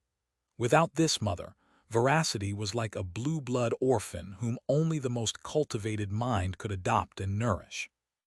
Such minds were general among the samurai, but, for want of a more democratic and utilitarian foster mother, the tender child failed to thrive. Industries advancing, veracity will prove an easy, nay, a profitable, virtue to practice. Just think, as late as November 1880, Bismarck sent a circular to the professional consuls of the German Empire, warning them of a lamentable lack of reliability with regard to German shipments inter alia, apparent both as to quality and quantity. Nowadays, we hear comparatively little of German carelessness and dishonesty in trade. In 20 years, her merchants learned that in the end honesty pays. Already our merchants are finding that out. For the rest, I recommend the reader to two recent writers for well-weighed judgment on this point. It is interesting to remark in this connection that integrity and honor were the surest guarantees, which even a merchant debtor could present in the form of promissory notes. It was quite a usual thing to insert such clauses as these. In default of the repayment of the sum lent to me, I shall say nothing against being ridiculed in public. Or, in case I fail to pay you back, you may call me a fool, and the like. Footnote 15. Knapp, Feudal and Modern Japan, Volume ICH. 4. Ransom, Japan in Transition, ch. Roman 8. Often have I wondered whether the veracity of Bushido had any motive higher than courage. In the absence of any positive commandment against bearing false witness, lying was not condemned as sin, but simply denounced as weakness, and as such, highly dishonorable. As a matter of fact, the idea of honesty is so intimately blended, and its Latin and its German etymology so identified with.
Honor. That it is high time I should pause a few moments for the consideration of this feature of the precepts of knighthood. The sense of honor, implying a vivid consciousness of personal dignity and worth, could not fail to characterize the samurai, born and bred to value the duties and privileges of their profession. Though the word ordinarily given nowadays as the translation of honor was not used freely, yet the idea was conveyed by such terms as name, menmoku, countenance, bun, outside hearing, reminding us respectively of the biblical use of name, of the evolution of the term personality from the Greek mask, and of fame. A good name, one's reputation, the immortal part of oneself, what remains being bestial, assumed as a matter of course, Any infringement upon its integrity was felt as shame, and the sense of shame, renkaishin, was one of the earliest to be cherished in juvenile education. You will be laughed at. It will disgrace you. Are you not ashamed? Were the last appeal to correct behavior on the part of a youthful delinquent. Such a recourse to his honor touched the most sensitive spot in the child's heart, as though it had been nursed on honor while it was in its mother's womb. For most truly is honor a prenatal influence, being closely bound up with strong family consciousness. In losing the solidarity of families, says Balzac, society has lost the fundamental force which Montesquieu named honor. Indeed, the sense of shame seems to me to be the earliest indication of the moral consciousness of our race. The first and worst punishment which befell humanity in consequence of tasting the fruit of that forbidden tree was, to my mind, not the sorrow of childbirth, nor the thorns and thistles, but the awakening of the sense of shame. Few incidents in history excel in pathos the scene of the first mother plying with heaving breast and tremulous fingers her crude needle on the few fig leaves which her dejected husband plucked for her. This first fruit of disobedience clings to us with a tenacity that nothing else does. All the sartorial ingenuity of mankind has not yet succeeded in sewing an apron that will efficaciously hide our sense of shame. That samurai was right who refused to compromise his character by a slight humiliation in his youth. Because, he said, dishonor is like a scar on a tree, which time, instead of effacing, only helps to enlarge. Mencius had taught centuries before, in almost the identical phrase what Carlyle has latterly expressed, namely, that shame is the soil of all virtue, of good manners and good morals. The fear of disgrace was so great that if our literature lacks such eloquence as Shakespeare puts into the mouth of Norfolk, it nevertheless hung like Damocles' sword over the head of every samurai, and often assumed a morbid character. In the name of honor, deeds were perpetrated which can find no justification in the code of Bushido. At the slightest, nay, imaginary insult, the quick-tempered braggart took offense, resorted to the use of the sword, and many an unnecessary strife was raised and many an innocent life lost. The story of a well-meaning citizen who called the attention of a bushi to a flea jumping on his back, and who was forthwith cut in two, for the simple and questionable reason that inasmuch as fleas are parasites which feed on animals, it was an unpardonable insult to identify a noble warrior with a beast. I say, stories like these are too frivolous to believe. Yet the circulation of such stories implies three things. 1. That they were invented to overawe common people. 2. That abuses were really made of the samurai's profession of honor. And 3. That a very strong sense of shame was developed among them. It is plainly unfair to take an abnormal case to cast blame upon the precepts, any more than to judge of the true teaching of Christ from the fruits of religious fanaticism and extravagance, inquisitions and hypocrisy.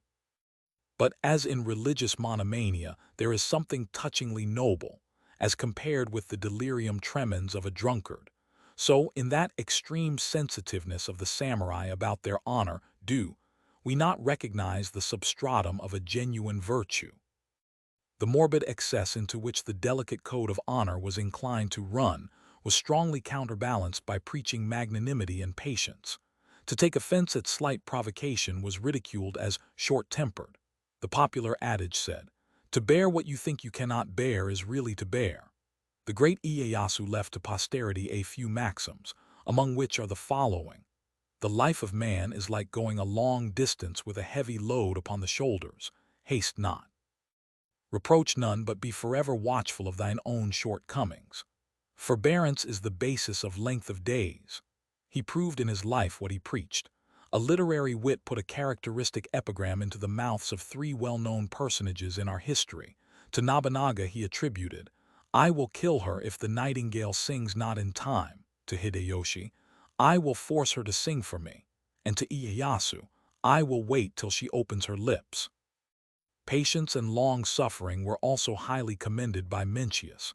In one place he writes to this effect, "Though you denude yourself and insult me, what is that to me? You cannot defile my soul by your outrage." Elsewhere he teaches that anger at a petty offense is unworthy a superior man, but indignation for a great cause is righteous wrath. To what height of unmartial and unresisting meekness Bushido could reach in some of its votaries may be seen in their utterances. Take, for instance, this saying of Agawa: "When others speak all manner of evil things against thee, return not evil for evil, but rather reflect that thou wast not more faithful in the discharge of thy duties." Take another of Kumazawa: "When others blame thee, blame them not. When others are angry at thee, return not anger. Joy cometh only as passion and desire part." Still another instance I may cite from Seigo, upon whose overhanging brows shame is ashamed to sit. "The way is the way of heaven and earth. Man's place is to follow it. Therefore make it the object of thy life to reverence heaven. Heaven loves me and others with equal love. Therefore with the love wherewith thou lovest thyself, love others. Make not man thy partner but heaven, and making heaven thy partner do thy best. Never condemn others, but see to it that thou comest not short of thine own mark." Some of those sayings remind us of Christian expostulations and show us how far in practical morality natural religion can approach the revealed. Not only did these sayings remain as utterances, but they were really embodied in acts. It must be admitted that very few attained this sublime height of magnanimity, patience, and forgiveness. It was a great pity that nothing clear and general was expressed as to what constitutes honor, only a few enlightened minds being aware that it, from no condition rises, but that it lies in each acting well his part. For nothing was easier than for youths to forget in the heat of action what they had learned in Mencius in their calmer moments. Said this sage: "'Tis in every man's mind to love honor, but little doth he dream that what is truly honorable lies within himself and not anywhere else. The honor which men confer is not good honor. Those whom Ko the great ennobles, he can make mean again."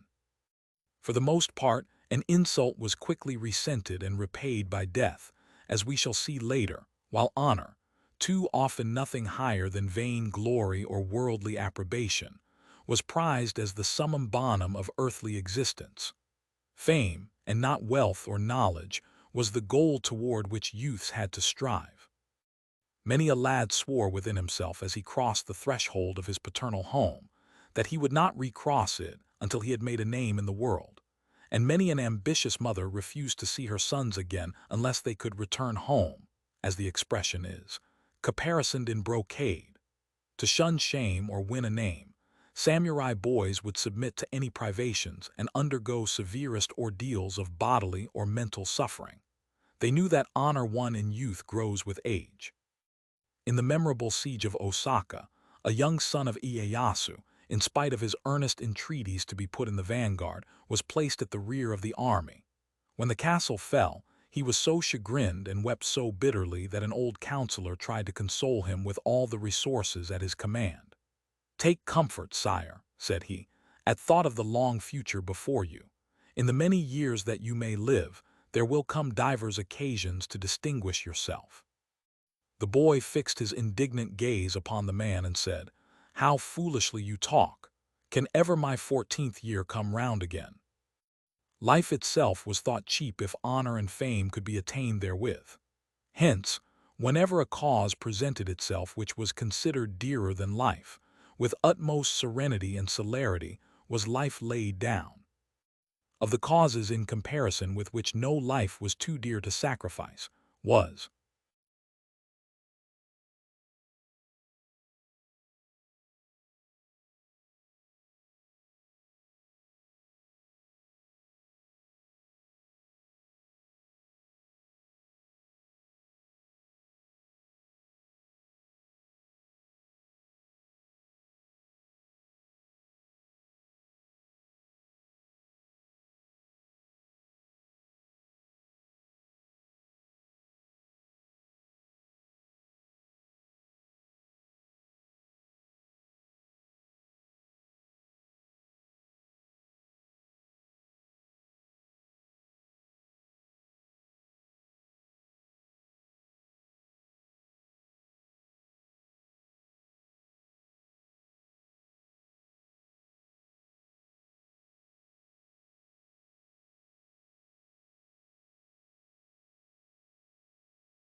The duty of loyalty, which was the keystone making feudal virtues a symmetrical arch.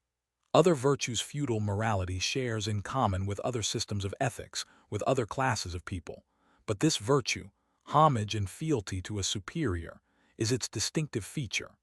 I am aware that personal fidelity is a moral adhesion existing among all sorts and conditions of men. A gang of pickpockets owe allegiance to a fagon, but it is only in the code of chivalrous honor that loyalty assumes paramount importance.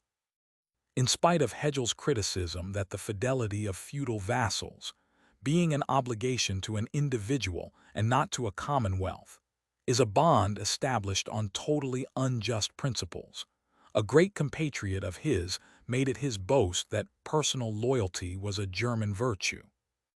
Bismarck had good reason to do so, not because the true he boasts of was the monopoly of his fatherland or of any single nation or race, but because this favored fruit of chivalry lingers latest among the people where feudalism has lasted longest, in America where everybody is as good as anybody else. And as the Irishman added, better too. Such exalted ideas of loyalty as we feel for our sovereign may be deemed excellent within certain bounds, but preposterous as encouraged among us. Montesquieu complained long ago that right on one side of the Pyrenees was wrong on the other, and the recent Dreyfus trial proved the truth of his remark, save that the Pyrenees were not the sole boundary beyond which French justice finds no accord. Similarly, loyalty as we conceive it may find few admirers elsewhere, not because our conception is wrong, but because it is, I am afraid, forgotten, and also because we carry it to a degree not reached in any other country. Griffiths was quite right in stating that whereas in China Confucian ethics made obedience to parents the primary human duty, in Japan precedence was given to loyalty. At the risk of shocking some of my good readers, I will relate of one who could endure to follow a fallen lord, and who thus, as Shakespeare assures, earned a place I the story. Footnote 16, Philosophy of History Eng, trans by Sibri Pt. Roman 4 Sec Roman 2 ch. I. The story is of one of the purest characters in our history, Michizane, who, falling a victim to jealousy and calumny, is exiled from the capital. Not content with this, his unrelenting enemies are now bent upon the extinction of his family. Strict search for his son, not yet grown, reveals the fact of his being secreted in a village school kept by one Genzo, a former vassal of Michizane. When orders are dispatched to the schoolmaster to deliver the head of the juvenile offender on a certain day, his first idea is to find a suitable substitute for it. He ponders over his school list, scrutinizes with careful eyes all the boys as they stroll into the classroom, but none among the children born of the soil bears the least resemblance to his protege. His despair, however, is but for a moment, for behold, a new scholar is announced, a comely boy of the same age as his master's son, escorted by a mother of noble mien. No less conscious of the resemblance between infant lord and infant retainer were the mother and the boy himself. In the privacy of home both had laid themselves upon the altar, the one his life, the other her heart, yet without sign to the outer world, unwitting of what had passed between them. It is the teacher from whom comes the suggestion. Here, then, is the scapegoat. The rest of the narrative may be briefly told. On the day appointed, arrives the officer commissioned to identify and receive the head of the youth. Will he be deceived by the false head? The poor Genzo's hand is on the hilt of the sword, ready to strike a blow either at the man or at himself, should the examination defeat his scheme. The officer takes up the gruesome object before him, goes calmly over each feature, and in a deliberate, businesslike tone pronounces it genuine. That evening in a lonely home awaits the mother we saw in the school. Does she know the fate of her child? It is not for his return that she watches with eagerness for the opening of the wicket. Her father-in-law has been for a long time a recipient of Michizane's bounties, but since his banishment circumstances have forced her husband to follow the service of the enemy of his family's benefactor. He himself could not be untrue to his own cruel master, but his son could serve the cause of the grandsire's lord. As one acquainted with the exile's family, It was he who had been entrusted with the task of identifying the boy's head. Now the day's, yea, the life's, hard work is done. He returns home, and as he crosses its threshold, he accosts his wife, saying, "Rejoice, my wife, our darling son has proved of service to his lord." What an atrocious story, I hear my readers exclaim. Parents deliberately sacrificing their own innocent child to save the life of another man's. But this child was a conscious and willing victim. It is a story of vicarious death, as significant as, and not more revolting than, the story of Abraham's intended sacrifice of Isaac. In both cases it was obedience to the call of duty, utter submission to the command of a higher voice, whether given by a visible or an invisible angel, or heard by an outward or an inward ear. But I abstain from preaching. The individualism of the West, which recognizes separate interests for father and son, husband and wife, necessarily brings into strong relief the duties owed by one to the other. But Bushido held that the interest of the family and of the members thereof is intact, one and inseparable. This interest it bound up with affection, natural, instinctive, irresistible. Hence, if we die for one we love with natural love which animals themselves possess, what is that? For if ye love them that love you, what reward have ye? Do not even the publicans the same? In his great history, Sanyo relates in touching language the heart struggle of Shijimori concerning his father's rebellious conduct. If I be loyal, my father must be undone. If I obey my father, my duty to my sovereign must go amiss. Poor Shijimori.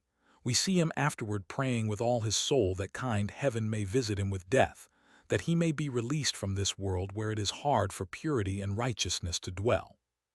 Many a Shijimori has his heart torn by the conflict between duty and affection. Indeed, neither Shakespeare nor the Old Testament itself contains an adequate rendering of our conception of filial piety, and yet in such conflicts Bushido never wavered in its choice of loyalty. Women, too, encouraged their offspring to sacrifice all for the king.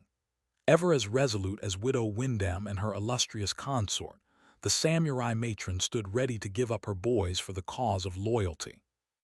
Since Bushido, like Aristotle and some modern sociologists, conceived the state as antedating the individual, the latter being born into the former as part and parcel thereof, he must live and die for it, or for the incumbent of its legitimate authority.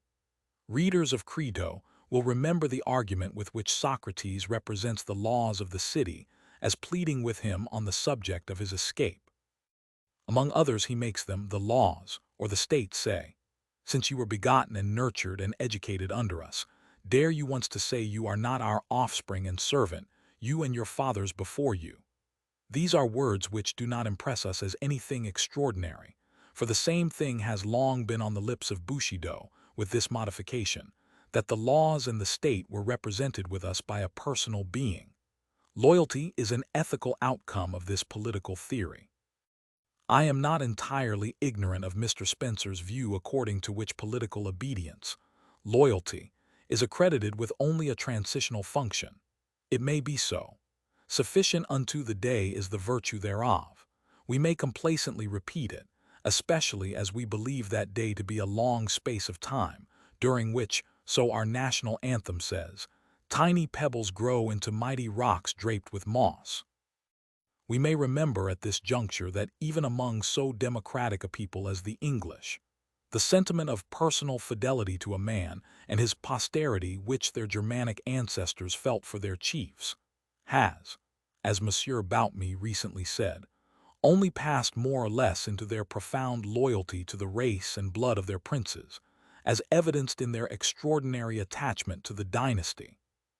Political subordination, Mr. Spencer predicts, will give place to loyalty to the dictates of conscience.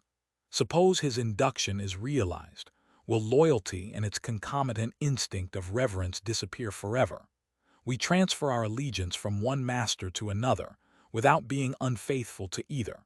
From being subjects of a ruler that wields the temporal scepter, we become servants of the monarch who sits enthroned in the penetralia of our heart. A few years ago, a very stupid controversy, started by the misguided disciples of Spencer, made havoc among the reading class of Japan. In their zeal to uphold the claim of the throne to undivided loyalty, they charged Christians with treasonable propensities in that they avow fidelity to their Lord and Master. They arrayed forth sophistical arguments without the wit of sophists, and scholastic tortuosities minus the niceties of the schoolmen. Little did they know that we can, in a sense, serve two masters without holding to the one or despising the other, rendering unto Caesar the things that are Caesar's, and unto God the things that are God's.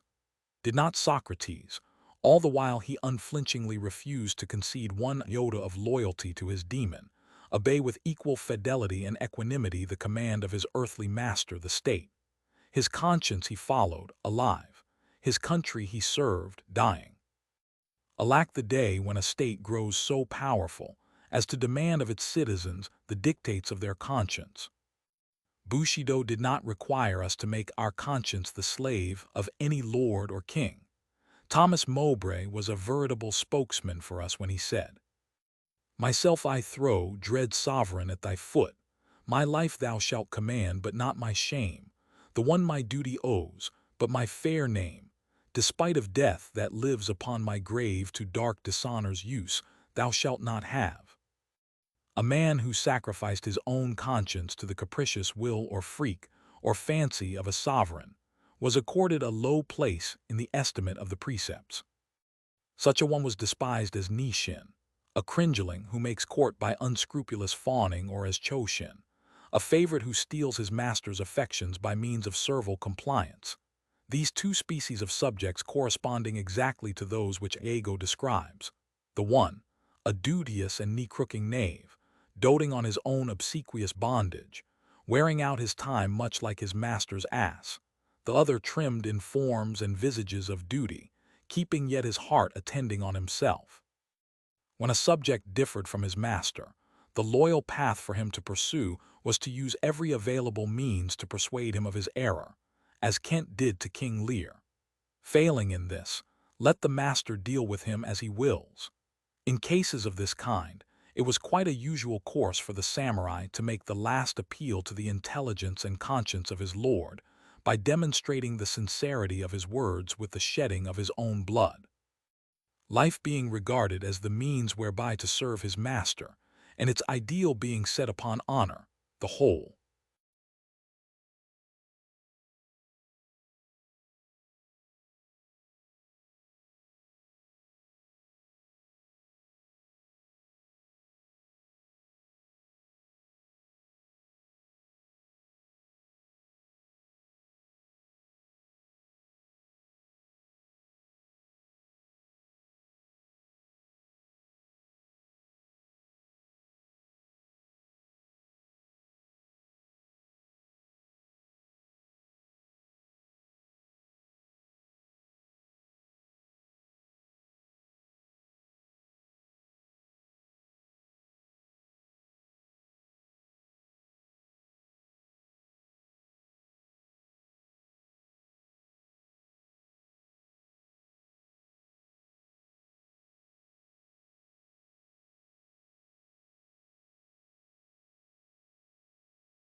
Education and training of a samurai were conducted accordingly.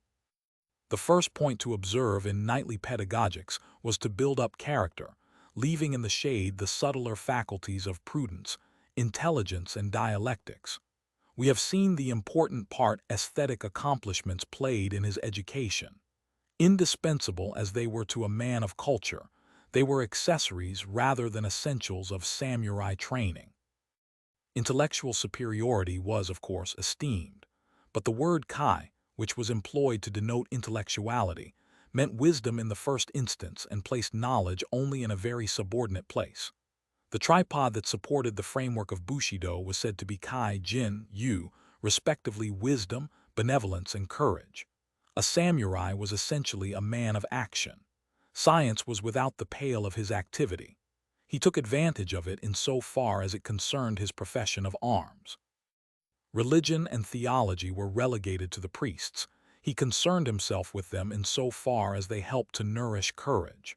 Like an English poet, the samurai believed, "'Tis not the creed that saves the man, but it is the man that justifies the creed." Philosophy and literature formed the chief part of his intellectual training. But even in the pursuit of these, it was not objective truth that he strove after. Literature was pursued mainly as a pastime, and philosophy as a practical aid in the formation of character, if not for the exposition of some military or political problem.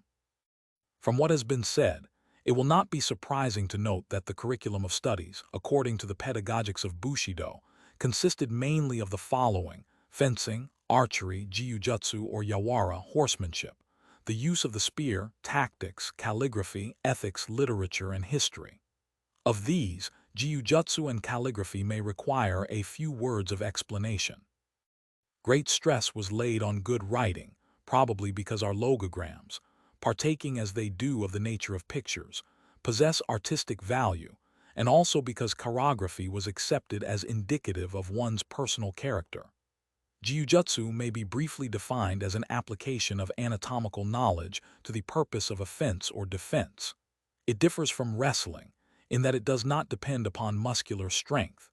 It differs from other forms of attack in that it uses no weapon. Its feat consists in clutching or striking such part of the enemy's body as will make him numb and incapable of resistance. Its object is not to kill, but to incapacitate one for action for the time being. A subject of study which one would expect to find in military education, and which is rather conspicuous by its absence in the Bushido course of instruction, is mathematics. This, however, can be readily explained in part by the fact that feudal warfare was not carried on with scientific precision. Not only that, but the whole training of the samurai was unfavorable to fostering numerical notions. Chivalry is uneconomical, it boasts of penury.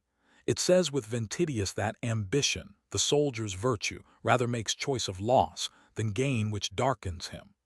Don Quixote takes more pride in his rusty spear and skin and bone horse than in gold and lands, and a samurai is in hearty sympathy with his exaggerated conferrer of La Mancha. He disdains money itself, the art of making or hoarding it. It is to him veritably filthy lucre. The hackneyed expression to describe the decadence of an age is that the civilians loved money and the soldiers feared death. Niggardliness of gold and of life excites as much disapprobation as their lavish use is panegyrized. Less than all things, says a current precept, men must grudge money. It is by riches that wisdom is hindered. Hence children were brought up with utter disregard of economy. It was considered bad taste to speak of it, and ignorance of the value of different coins was a token of good breeding. Knowledge of numbers was indispensable in the mustering of forces as well as in the distribution of benefices and fiefs, but the counting of money was left to meaner hands. In many feudatories, public finance was administered by a lower kind of samurai or by priests. Every thinking Bushi knew well enough that money formed the sinews of war, but he did not think of raising the appreciation of money to a virtue. It is true that thrift was enjoined by Bushido, but not for economical reasons so much as for the exercise of abstinence. Luxury was thought the greatest menace to manhood, and severest simplicity was required of the warrior class, sumptuary laws being enforced in many of the clans. We read that in ancient Rome the farmers of revenue and other financial agents were gradually raised to the rank of knights, the state thereby showing its appreciation of their service and of the importance of money itself. How closely this was connected with the luxury and avarice of the Romans may be imagined. Not so with the precepts of knighthood. These persisted in systematically regarding finance as something low as compared with moral and intellectual vocations. Money and the love of it being thus diligently ignored, Bushido itself could long remain free from 1,001 evils of which money is the root. This is sufficient reason for the fact that our public men have long been free from corruption. But alas, how fast plutocracy is making its way in our time and generation. The mental discipline which would nowadays be chiefly aided by the study of mathematics was supplied by literary exegesis and deontological discussions. Very few abstract subjects troubled the mind of the young, the chief aim of their education being, as I have said, decision of character. People whose minds were simply stored with information found no great admirers. Of the three services of studies that Bacon gives, for delight, ornament, and ability, Bushido had decided preference for the last, where their use was in judgment and the disposition of business. Whether it was for the disposition of public business or for the exercise of self-control, it was with a practical end in view that education was conducted. Learning without thought, said Confucius, is labor lost. Thought without learning is perilous. When character and not intelligence, when the soul and not the head, is chosen by a teacher for the material to work upon and to develop, his vocation partakes of a sacred character. It is the parent who has borne me. It is the teacher who makes me man. With this idea, therefore, the esteem in which one's preceptor was held was very high. A man to evoke such confidence and respect from the young must necessarily be endowed with superior personality without lacking erudition. He was a father to the fatherless and an adviser to the erring. Thy father and thy mother, so runs our maxim, are like heaven and earth. Thy teacher and thy lord are like the sun and moon. The present system of paying for every sort of service was not in vogue among the adherents of Bushido. It believed in a service which can be rendered only without money and without price. Spiritual service, be it of priest or teacher, was not to be repaid in gold or silver, not because it was valueless, but because it was invaluable. Here the non-arithmetical honor instinct of Bushido taught a truer lesson than modern political economy. For wages and salaries can be paid only for services whose results are definite, tangible, and measurable, whereas the best service done in education, namely in soul development, and this includes the services of a pastor, is not definite, tangible, or measurable. Being immeasurable, money, the ostensible measure of value, is of inadequate use. Usage sanctioned that pupils brought to their teachers money or goods at different seasons of the year, but these were not payments but offerings, which indeed were welcome to the recipients, as they were usually men of stern caliber, boasting of honorable penury, too dignified to work with their hands and too proud to beg.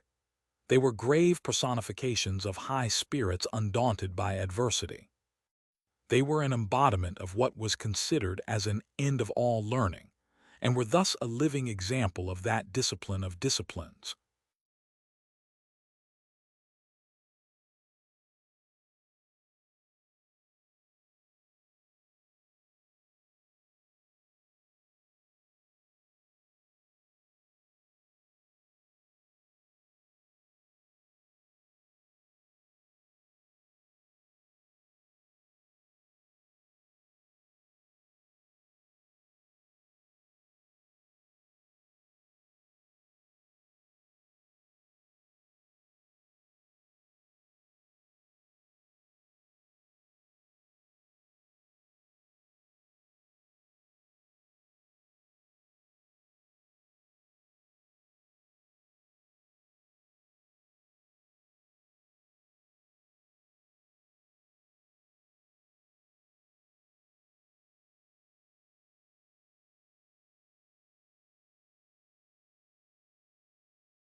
Self-control, which was universally required of samurai.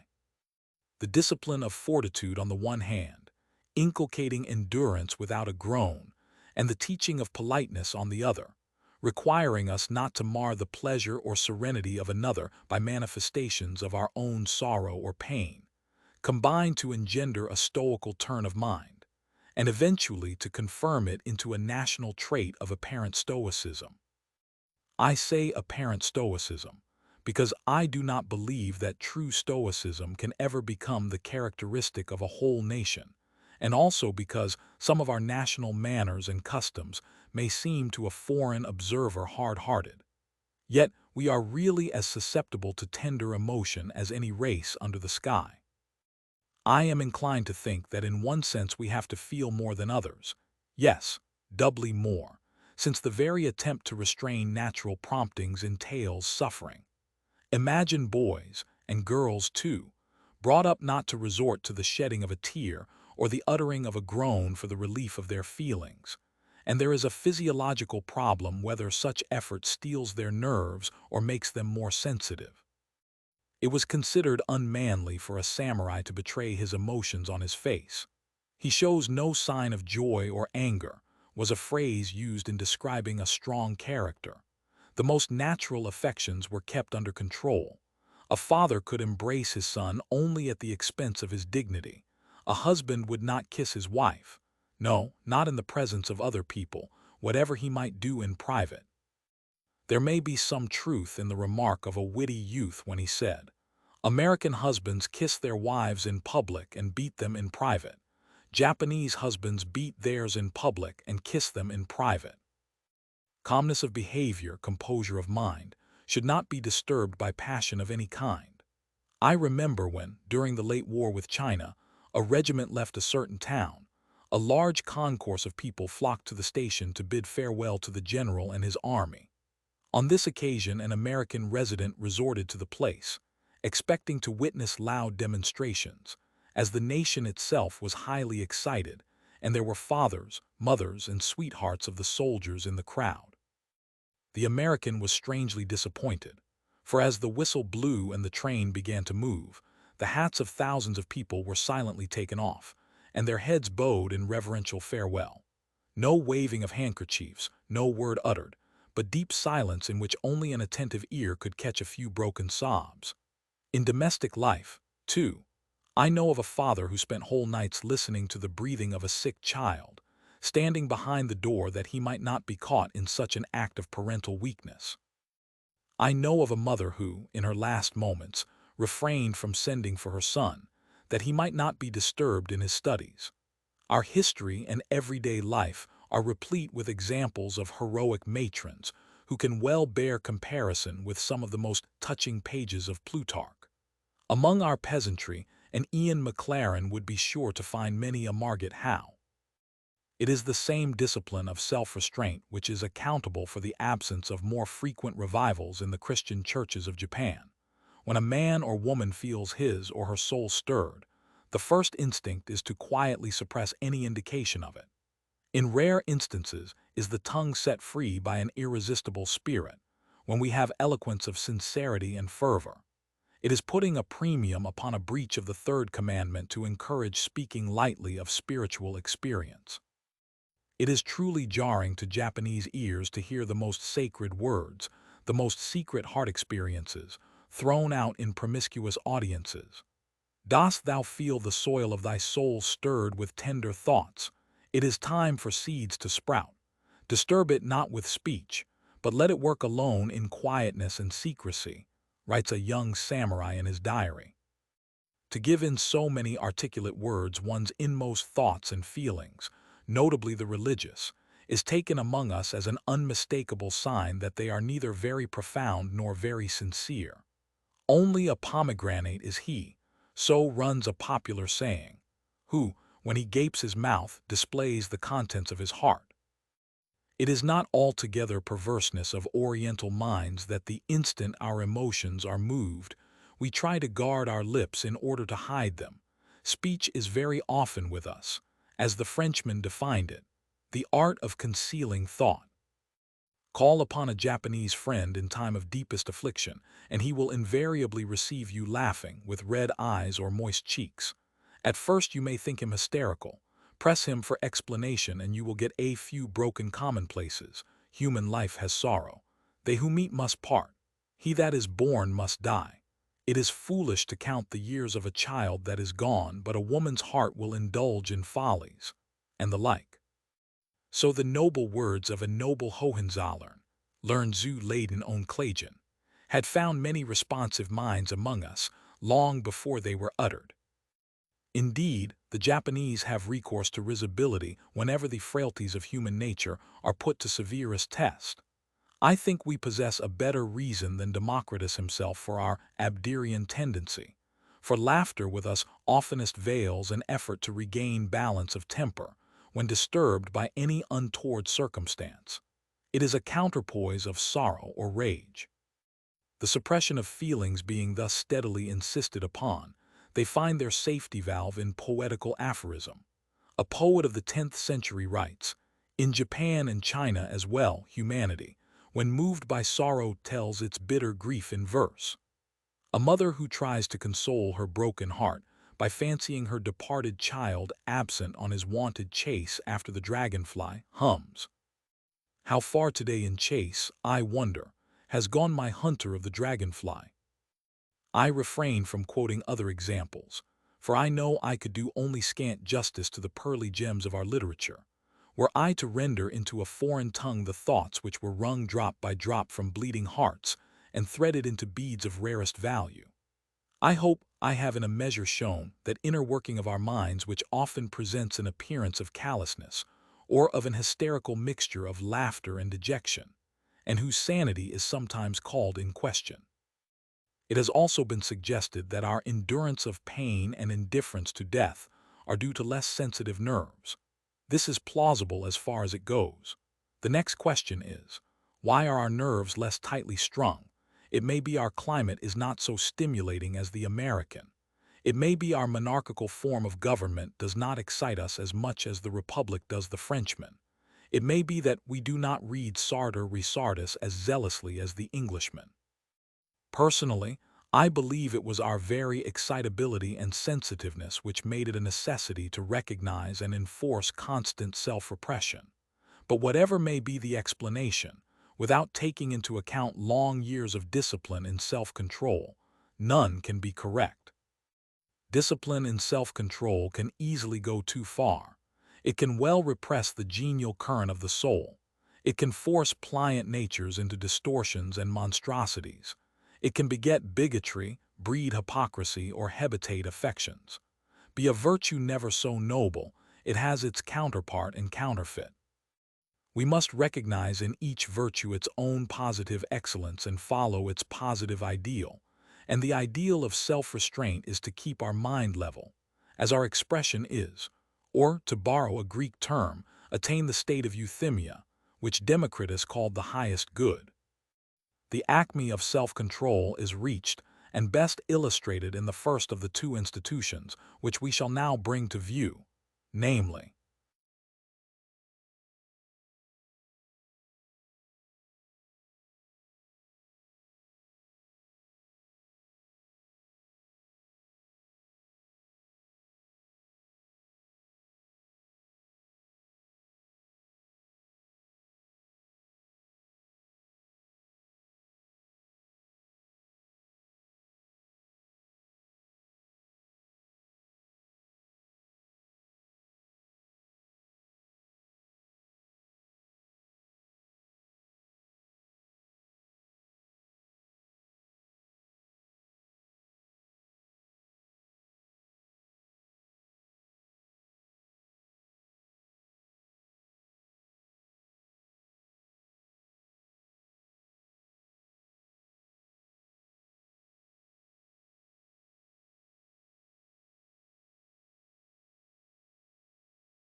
the institutions of suicide and redress, of which the former known as harakiri and the latter as katakyuchi. Many foreign writers have treated more or less fully. To begin with suicide, let me state that I confine my observations only to seppuku or kapuku, popularly known as harakiri, which means self-immolation by disembowelment. Ripping the abdomen. How absurd! So cry those to whom the name is new. Absurdly odd as it may sound at first to foreign ears, it cannot be so very foreign to students of Shakespeare, who puts these words in Brutus' mouth. Thy Caesar's spirit walks abroad and turns our swords into our proper entrails. Listen to a modern English poet, who in his Light of Asia speaks of a sword piercing the bowels of a queen. None blames him for bad English or breach of modesty. Or, to take still another example, look at Guercino's painting of Cato's death in the Palazzo Rossa in Genoa. Whoever has read the swan song which Addison makes Cato sing will not jeer at the sword half buried in his abdomen. In our minds, this mode of death is associated with instances of noblest deeds and of most touching pathos, so that nothing repugnant, much less ludicrous, mars our conception of it. So wonderful is the transforming power of virtue, of greatness, of tenderness, that the vilest form of death assumes a sublimity and becomes a symbol of new life. Or else, the sign which Constantine beheld would not conquer the world. Not for extraneous associations only does seppuku lose in our mind any taint of absurdity. For the choice of this particular part of the body to operate upon was based on an old anatomical belief as to the seat of the soul and of the affections. When Moses wrote of Joseph's bowels yearning upon his brother, or David prayed the Lord not to forget his bowels, or when Isaiah, Jeremiah, and other inspired men of old spoke of the sounding, or the troubling of bowels, they all and each endorsed the belief prevalent among the Japanese that in the abdomen was enshrined the soul. The Semites habitually spoke of the liver and kidneys and surrounding fat as the seat of emotion and of life.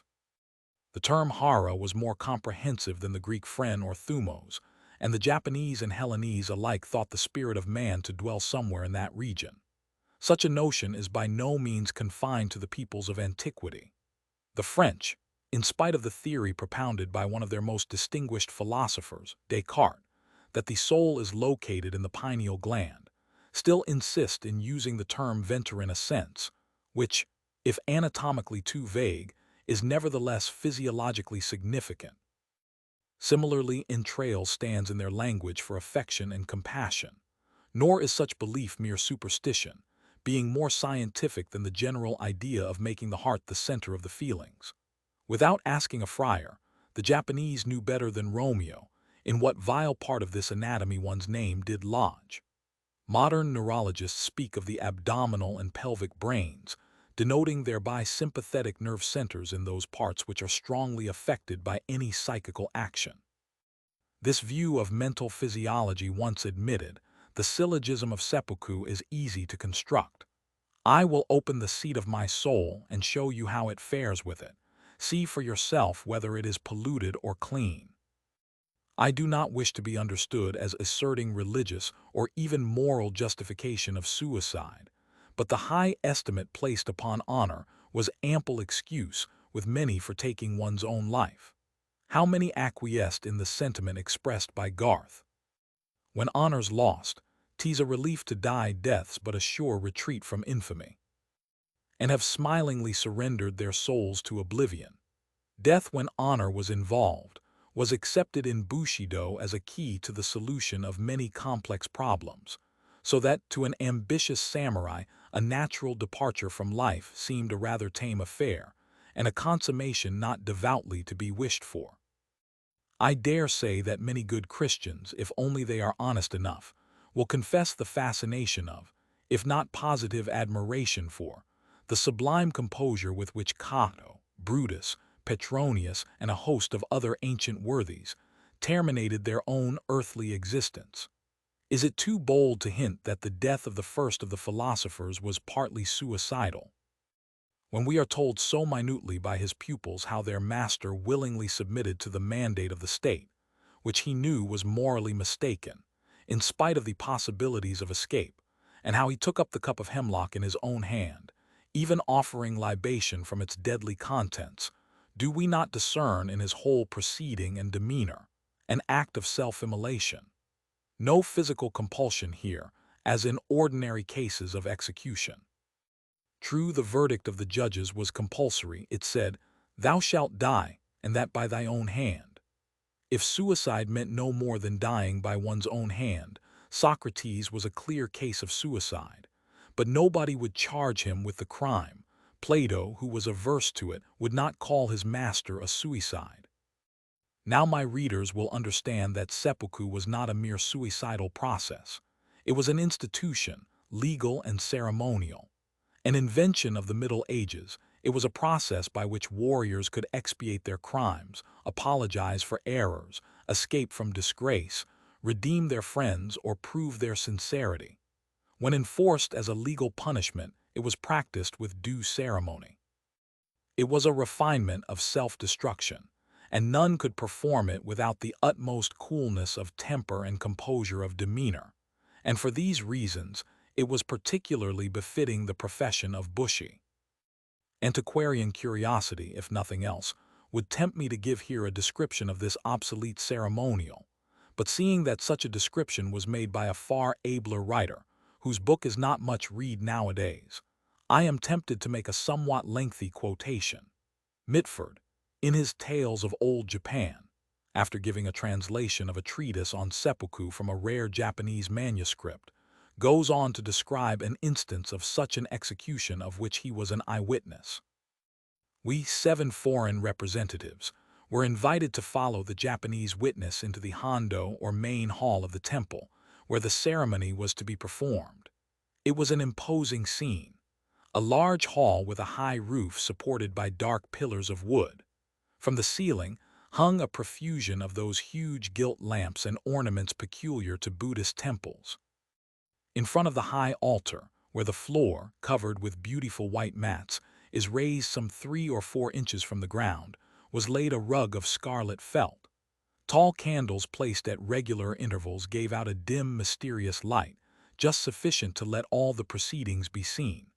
The 7 Japanese took their places on the left of the raised floor, the 7 foreigners on the right. No other person was present. After the interval of a few minutes of anxious suspense, Taki Zenzaburo, a stalwart man 32 years of age, with a noble air, walked into the hall attired in his dress of ceremony, with the peculiar hempen cloth wings which are worn on great occasions. He was accompanied by a kaishaku and 3 officers, who wore the jimbeori or war surcoat with gold tissue facings. The word kaishaku, it should be observed, is one to which our word executioner is no equivalent term. The office is that of a gentleman. In many cases it is performed by a kinsman or friend of the condemned, and the relation between them is rather that of principal and second than that of victim and executioner. In this instance, the kaishaku was a pupil of Taki Zenzaburo, and was selected by friends of the latter from among their own number for his skill in swordsmanship. With the kaishaku on his left hand, Taki Zenzaburo advanced slowly towards the Japanese witnesses, and the 2 bowed before them. Then drawing near to the foreigners, they saluted us in the same way, perhaps even with more deference. In each case the salutation was ceremoniously returned. Slowly and with great dignity, the condemned man mounted on to the raised floor, prostrated himself before the high altar twice, and seated himself on the felt carpet with his back to the high altar, the kaishaku crouching on his left-hand side. One of the 3 attendant officers then came forward, bearing a stand of the kind used in the temple for offerings, on which, wrapped in paper, lay the wakizashi, the short sword or dirk of the Japanese, 9 inches and a half in length, with a point and an edge as sharp as a razor. This he handed, prostrating himself, to the condemned man, who received it reverently, raising it to his head with both hands, and placed it in front of himself. Footnote 19. Seated himself, that is, in the Japanese fashion, his knees and toes touching the ground and his body resting on his heels. In this position, which is one of respect, he remained until his death. After another profound obeisance, Taki Zenzaburo, in a voice which betrayed just so much emotion and hesitation as might be expected from a man who is making a painful confession, but with no sign of either in his face or manner, spoke as follows. I and I alone unwarrantably gave the order to fire on the foreigners at Kobe, and again as they tried to escape. For this crime I disembowel myself, and I beg you who are present to do me the honor of witnessing the act. Bowing once more, the speaker allowed his upper garments to slip down to his girdle and remained naked to the waist. Carefully, according to custom, he tucked his sleeves under his knees to prevent himself from falling backward, for a noble Japanese gentleman should die falling forwards. Deliberately, with a steady hand he took the dirk that lay before him. He looked at it wistfully, almost affectionately. For a moment he seemed to collect his thoughts for the last time, and then stabbing himself deeply below the waist in the left-hand side, he drew the dirk slowly across to his right side, and turning it in the wound, gave a slight cut upwards. During this sickeningly painful operation he never moved a muscle of his face. When he drew out the dirk, he leaned forward and stretched out his neck. An expression of pain for the first time crossed his face, but he uttered no sound. At that moment the kaishaku, who, still crouching by his side, had been keenly watching his every movement, sprang to his feet, poised his sword for a second in the air. There was a flash, a heavy, ugly thud, a crashing fall. With one blow the head had been severed from the body. A dead silence followed, broken only by the hideous noise of the blood throbbing out of the inert head before us, which but a moment before had been a brave and chivalrous man. It was horrible. The kaishaku made a low bow, wiped his sword with a piece of paper which he had ready for the purpose, and retired from the raised floor, and the stained dirk was solemnly borne away, a bloody proof of the execution. The two representatives of the Mikado then left their places, and crossing over to where the foreign witnesses sat, called to us to witness that the sentence of death upon Taki Zenzaburo had been faithfully carried out. The ceremony being at an end, we left the temple. I might multiply any number of descriptions of seppuku from literature or from the relation of eyewitnesses, but one more instance will suffice. Two brothers, Sakin and Neki, respectively 24 and 17 years of age, made an effort to kill Ieyasu in order to avenge their father's wrongs, but before they could enter the camp, they were made prisoners. The old general admired the pluck of the youths who dared an attempt on his life, and ordered that they should be allowed to die an honorable death. Their little brother Hachimaru, a mere infant of 8 summers, was condemned to a similar fate, as the sentence was pronounced on all the male members of the family, and the 3 were taken to a monastery where it was to be executed. A physician who was present on the occasion has left us a diary from which the following scene is translated. When they were all seated in a row for final dispatch, Sakin turned to the youngest and said, "Go thou first, for I wish to be sure that thou doest it aright." Upon the little one's replying that, as he had never seen seppuku performed, he would like to see his brothers do it and then he could follow them, the older brothers smiled between their tears. "Well said, little fellow.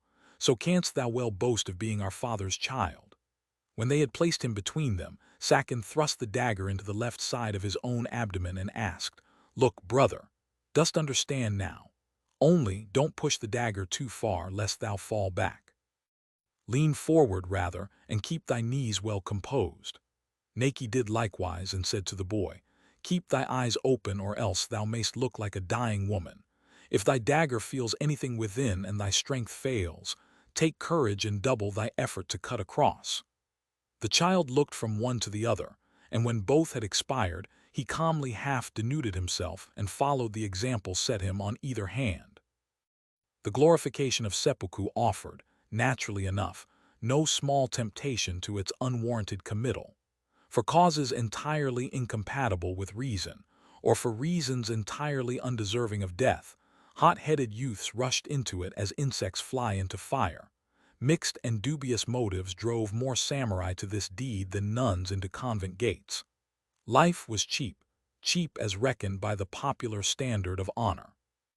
The saddest feature was that honor, which was always in the agio, so to speak, was not always solid gold, but alloyed with baser metals. No one circle in the Inferno will boast of greater density of Japanese population than the seventh, to which Dante consigns all victims of self-destruction. And yet for a true samurai to hasten death or to court it was alike cowardice.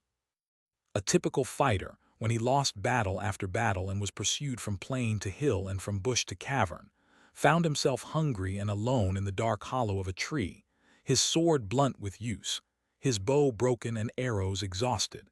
Did not the noblest of the Romans fall upon his own sword in Philippi under like circumstances? Deemed it cowardly to die, but with a fortitude approaching a Christian martyr. Cheered himself with an impromptu verse. Come, evermore come, ye dread sorrows and pains, and heap on my burden back, that I not one test may lack of what strength in me remains. This then was the Bushido teaching: bear and face all calamities and adversities with patience and a pure conscience, for as Mencius taught, when heaven is about to confer a great office on anyone, it first exercises his mind with suffering and his sinews and bones with toil. It exposes his body to hunger and subjects him to extreme poverty, and it confounds his undertakings. In all these ways it stimulates his mind, hardens his nature, and supplies his incompetencies. True honor lies in fulfilling heaven's decree, and no death incurred in so doing is ignominious, whereas death to avoid what heaven has in store is cowardly indeed. In that quaint book of Sir Thomas Browne's Religio Medici, there is an exact English equivalent for what is repeatedly taught in our precepts. Let me quote it. It is a brave act of valor to contemn death, but where life is more terrible than death, it is then the truest valor to dare to live.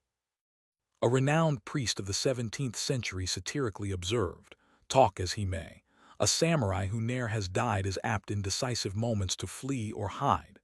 Again, him who once has died in the bottom of his breast, no spears of Sanada nor all the arrows of Tamatomo can pierce. How near we come to the portals of the temple whose builder taught, he that loseth his life for my sake shall find it. These are but a few of the numerous examples which tend to confirm the moral identity of the human species, notwithstanding an attempt so assiduously made to render the distinction between Christian and pagan as great as possible. We have thus seen that the Bushido institution of suicide was neither so irrational nor barbarous as its abuse strikes us at first sight. We will now see whether its sister institution of redress, or call it revenge, if you will, has its mitigating features. I hope I can dispose of this question in a few words, since a similar institution, or call it custom, if that suits you better, has at some time prevailed among all peoples and has not yet become entirely obsolete, as attested by the continuance of dueling and lynching. Why has not an American captain recently challenged Esterhazy that the wrongs of Dreyfus be avenged?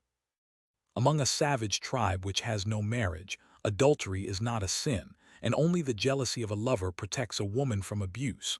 So in a time which has no criminal court, murder is not a crime, and only the vigilant vengeance of the victim's people preserves social order. "What is the most beautiful thing on earth?" said Osiris to Horus. The reply was, "To avenge a parent's wrongs," to which a Japanese would have added, "and a master s." In revenge there is something which satisfies one's sense of justice. The avenger reasons, "My good father did not deserve death. He who killed him did great evil. My father, if he were alive, would not tolerate a deed like this. Heaven itself hates wrongdoing. It is the will of my father, it is the will of heaven that the evildoer cease from his work. He must perish by my hand, because he shed my father's blood. I, who am his flesh and blood, must shed the murderer's. The same heaven shall not shelter him and me." The ratiocination is simple and childish, though we know Hamlet did not reason much more deeply. Nevertheless, it shows an innate sense of exact balance and equal justice, an eye for an eye, a tooth for a tooth. Our sense of revenge is as exact as our mathematical faculty, and until both terms of the equation are satisfied, we cannot get over the sense of something left undone.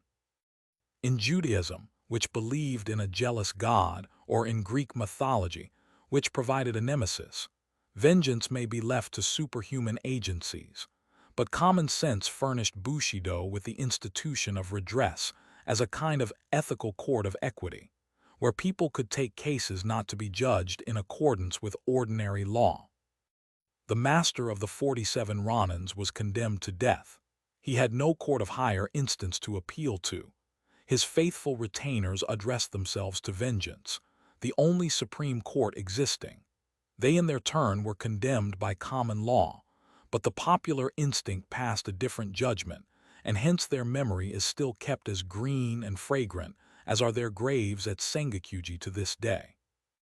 Though Laozi taught to recompense injury with kindness, the voice of Confucius was very much louder, which counseled that injury must be recompensed with justice. And yet revenge was justified only when it was undertaken in behalf of our superiors and benefactors. One's own wrongs, including injuries done to wife and children, were to be borne and forgiven. A samurai could therefore fully sympathize with Hannibal's oath to avenge his country's wrongs, but he scorns James Hamilton for wearing in his girdle a handful of earth from his wife's grave, as an eternal incentive to avenge her wrongs on the Regent Murray. Both of these institutions of suicide and redress lost their raison d'etre at the promulgation of the criminal code. No more do we hear of romantic adventures of a fair maiden as she tracks in disguise the murderer of her parent. No more can we witness tragedies of family vendetta enacted. The knight-errantry of Miyamoto Musashi is now a tale of the past.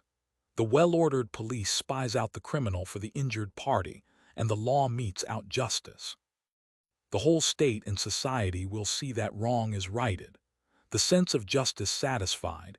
There is no need of katakiache. If this had meant that hunger of the heart which feeds upon the hope of glutting that hunger with the lifeblood of the victim, as a New England divine has described it, a few paragraphs in the criminal code would not so entirely have made an end of it.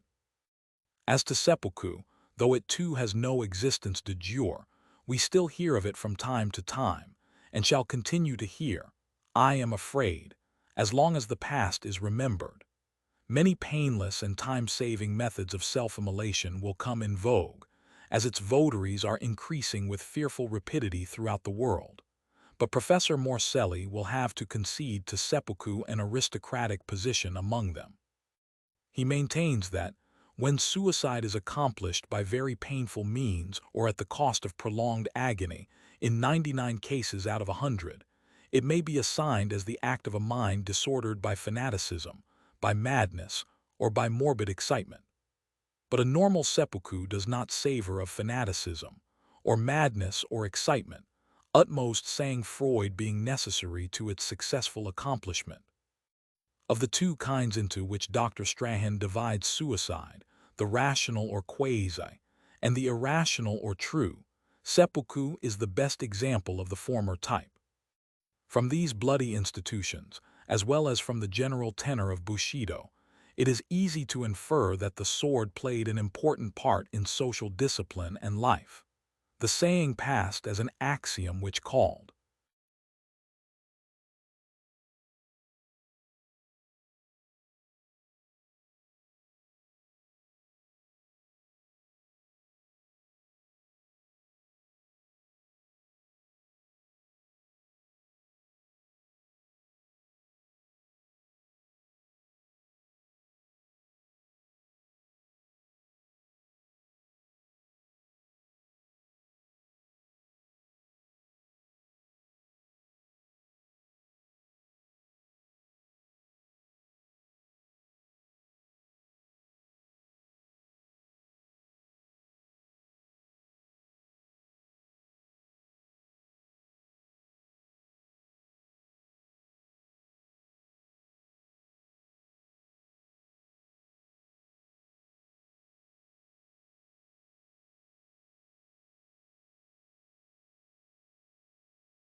the sword the soul of the samurai, made it the emblem of power and prowess. When Mahomet proclaimed that the sword is the key of heaven and of hell, he only echoed a Japanese sentiment. Very early the samurai boy learned to wield it. It was a momentous occasion for him, when at the age of 5 he was apparelled in the paraphernalia of samurai costume, placed upon a go-board, and initiated into the rites of the military profession by having thrust into his girdle a real sword, instead of the toy dirk with which he had been playing. After this first ceremony of adoptio per arma, he was no more to be seen outside his father's gates without this badge of his status, even if it was usually substituted for everyday wear by a gilded wooden dirk. Not many years pass before he wears constantly the genuine steel, though blunt, and then the sham arms are thrown aside, and with enjoyment keener than his newly acquired blades, he marches out to try their edge on wood and stone. When he reaches man's estate at the age of 15, being given independence of action, he can now pride himself upon the possession of arms sharp enough for any work. The very possession of the dangerous instrument imparts to him a feeling and an air of self-respect and responsibility. He beareth not his sword in vain. What he carries in his belt is a symbol of what he carries in his mind and heart, loyalty and honor. The two swords, the longer and the shorter, called respectively dado and shodo or katana and wakizashi, never leave his side. When at home, they grace the most conspicuous place in study or parlor. By night they guard his pillow within easy reach of his hand. Constant companions, they are beloved, and proper names of endearment given them. Being venerated, they are well-nigh worshipped. The father of history has recorded as a curious piece of information that the Scythians sacrificed to an iron scimitar. Many a temple and many a family in Japan hoards a sword as an object of adoration. Even the commonest dirk has due respect paid to it. Any insult to it is tantamount to personal affront. Woe to him who carelessly steps over a weapon lying on the floor. Footnote 23. The game of Go is sometimes called Japanese checkers, but is much more intricate than the English game. The Go board contains 361 squares and is supposed to represent a battlefield, the object of the game being to occupy as much space as possible. So precious an object cannot long escape the notice and the skill of artists nor the vanity of its owner, especially in times of peace, when it is worn with no more use than a crozier by a bishop or a scepter by a king. Sharkskin and finest silk for hilt, silver and gold for guard, lacquer of varied hues for scabbard, robbed the deadliest weapon of half its terror, but these appurtenances are playthings compared with the blade itself. The swordsmith was not a mere artisan but an inspired artist and his workshop a sanctuary. Daily he commenced his craft with prayer and purification, or, as the phrase was, he committed his soul and spirit into the forging and tempering of the steel. Every swing of the sledge, every plunge into water, every friction on the grindstone, was a religious act of no slight import. Was it the spirit of the master or of his tutelary god that cast a formidable spell over our sword? Perfect as a work of art, setting at defiance its Toledo and Damascus rivals, there is more than art could impart. Its cold blade, collecting on its surface the moment it has drawn the vapors of the atmosphere, its immaculate texture, flashing light of bluish hue, its matchless edge, upon which histories and possibilities hang, the curve of its back uniting exquisite grace with utmost strength. All these thrill us with mixed feelings of power and beauty, of awe and terror. Harmless were its mission, if it only remained a thing of beauty and joy, but ever within reach of the hand, it presented no small temptation for abuse. Too often did the blade flash forth from its peaceful sheath. The abuse sometimes went so far as to try the acquired steel on some harmless creature's neck. The question that concerns us most is, however, did Bushido justify the promiscuous use of the weapon? The answer is unequivocally no. As it laid great stress on its proper use, so did it denounce and abhor its misuse. A dastard or a braggart was he who brandished his weapon on undeserved occasions. A self-possessed man knows the right time to use it, and such times come but rarely.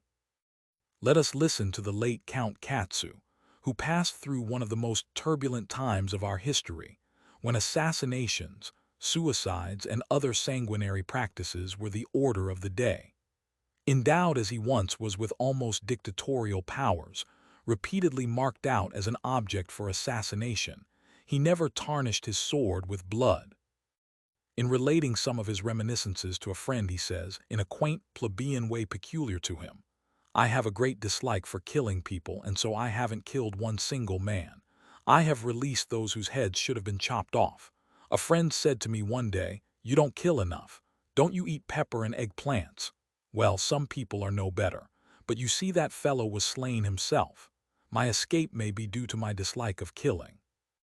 I had the hilt of my sword so tightly fastened to the scabbard that it was hard to draw the blade. I made up my mind that though they cut me, I will not cut. Yes, yes, some people are truly like fleas and mosquitoes, and they bite. But what does their biting amount to? It itches a little, that's all. It won't endanger life." These are the words of one whose Bushido training was tried in the fiery furnace of adversity and triumph.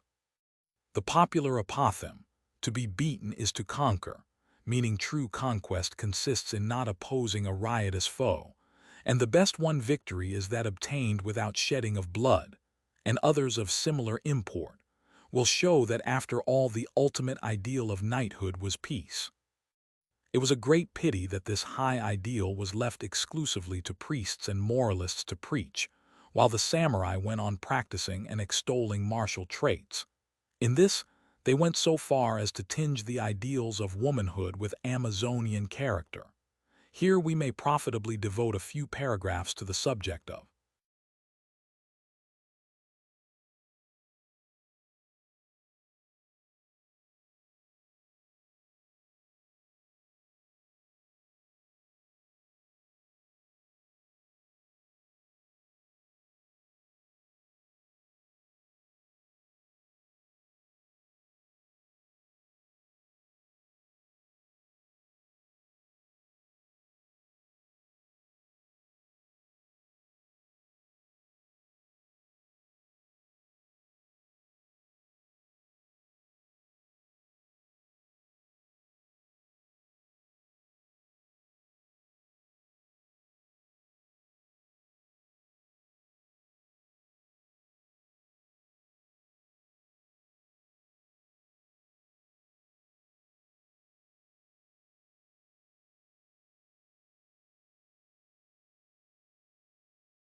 the training and position of woman. The female half of our species has sometimes been called the paragon of paradoxes, because the intuitive working of its mind is beyond the comprehension of men's arithmetical understanding. The Chinese ideogram denoting the mysterious, the unknowable, consists of two parts, one meaning young and the other woman, because the physical charms and delicate thoughts of the fair sex are above the coarse mental caliber of our sex to explain. In the Bushido ideal of woman, however, there is little mystery and only a seeming paradox. I have said that it was Amazonian, but that is only half the truth. Ideographically, the Chinese represent wife by a woman holding a broom, certainly not to brandish it offensively or defensively against her conjugal ally, neither for witchcraft, but for the more harmless uses for which the besom was first invented. The idea involved being thus not less homely than the etymological derivation of the English wife, weaver, and daughter, duhitter, milkmaid. Without confining the sphere of woman's activity to Kuch, Kirch, Kinder, as the present German Kaiser is said to do, the Bushido ideal of womanhood was preeminently domestic. These seeming contradictions, domesticity and Amazonian traits, are not inconsistent with the precepts of knighthood, as we shall see. Bushido being a teaching primarily intended for the masculine sex, the virtues it prized in woman were naturally far from being distinctly feminine. Winkelmann remarks that the supreme beauty of Greek art is rather male than female, and Lecky adds that it was true in the moral conception of the Greeks as in their art. Bushido similarly praised those women most, who emancipated themselves from the frailty of their sex and displayed an heroic fortitude worthy of the strongest and the bravest of men. Young girls, therefore, were trained to repress their feelings, to indurate their nerves, to manipulate weapons, especially the long-handled sword called naginata, so as to be able to hold their own against unexpected odds. Yet the primary motive for exercises of this martial character was not for use in the field. It was twofold, personal and domestic. Woman, owning no suzerain of her own, formed her own bodyguard.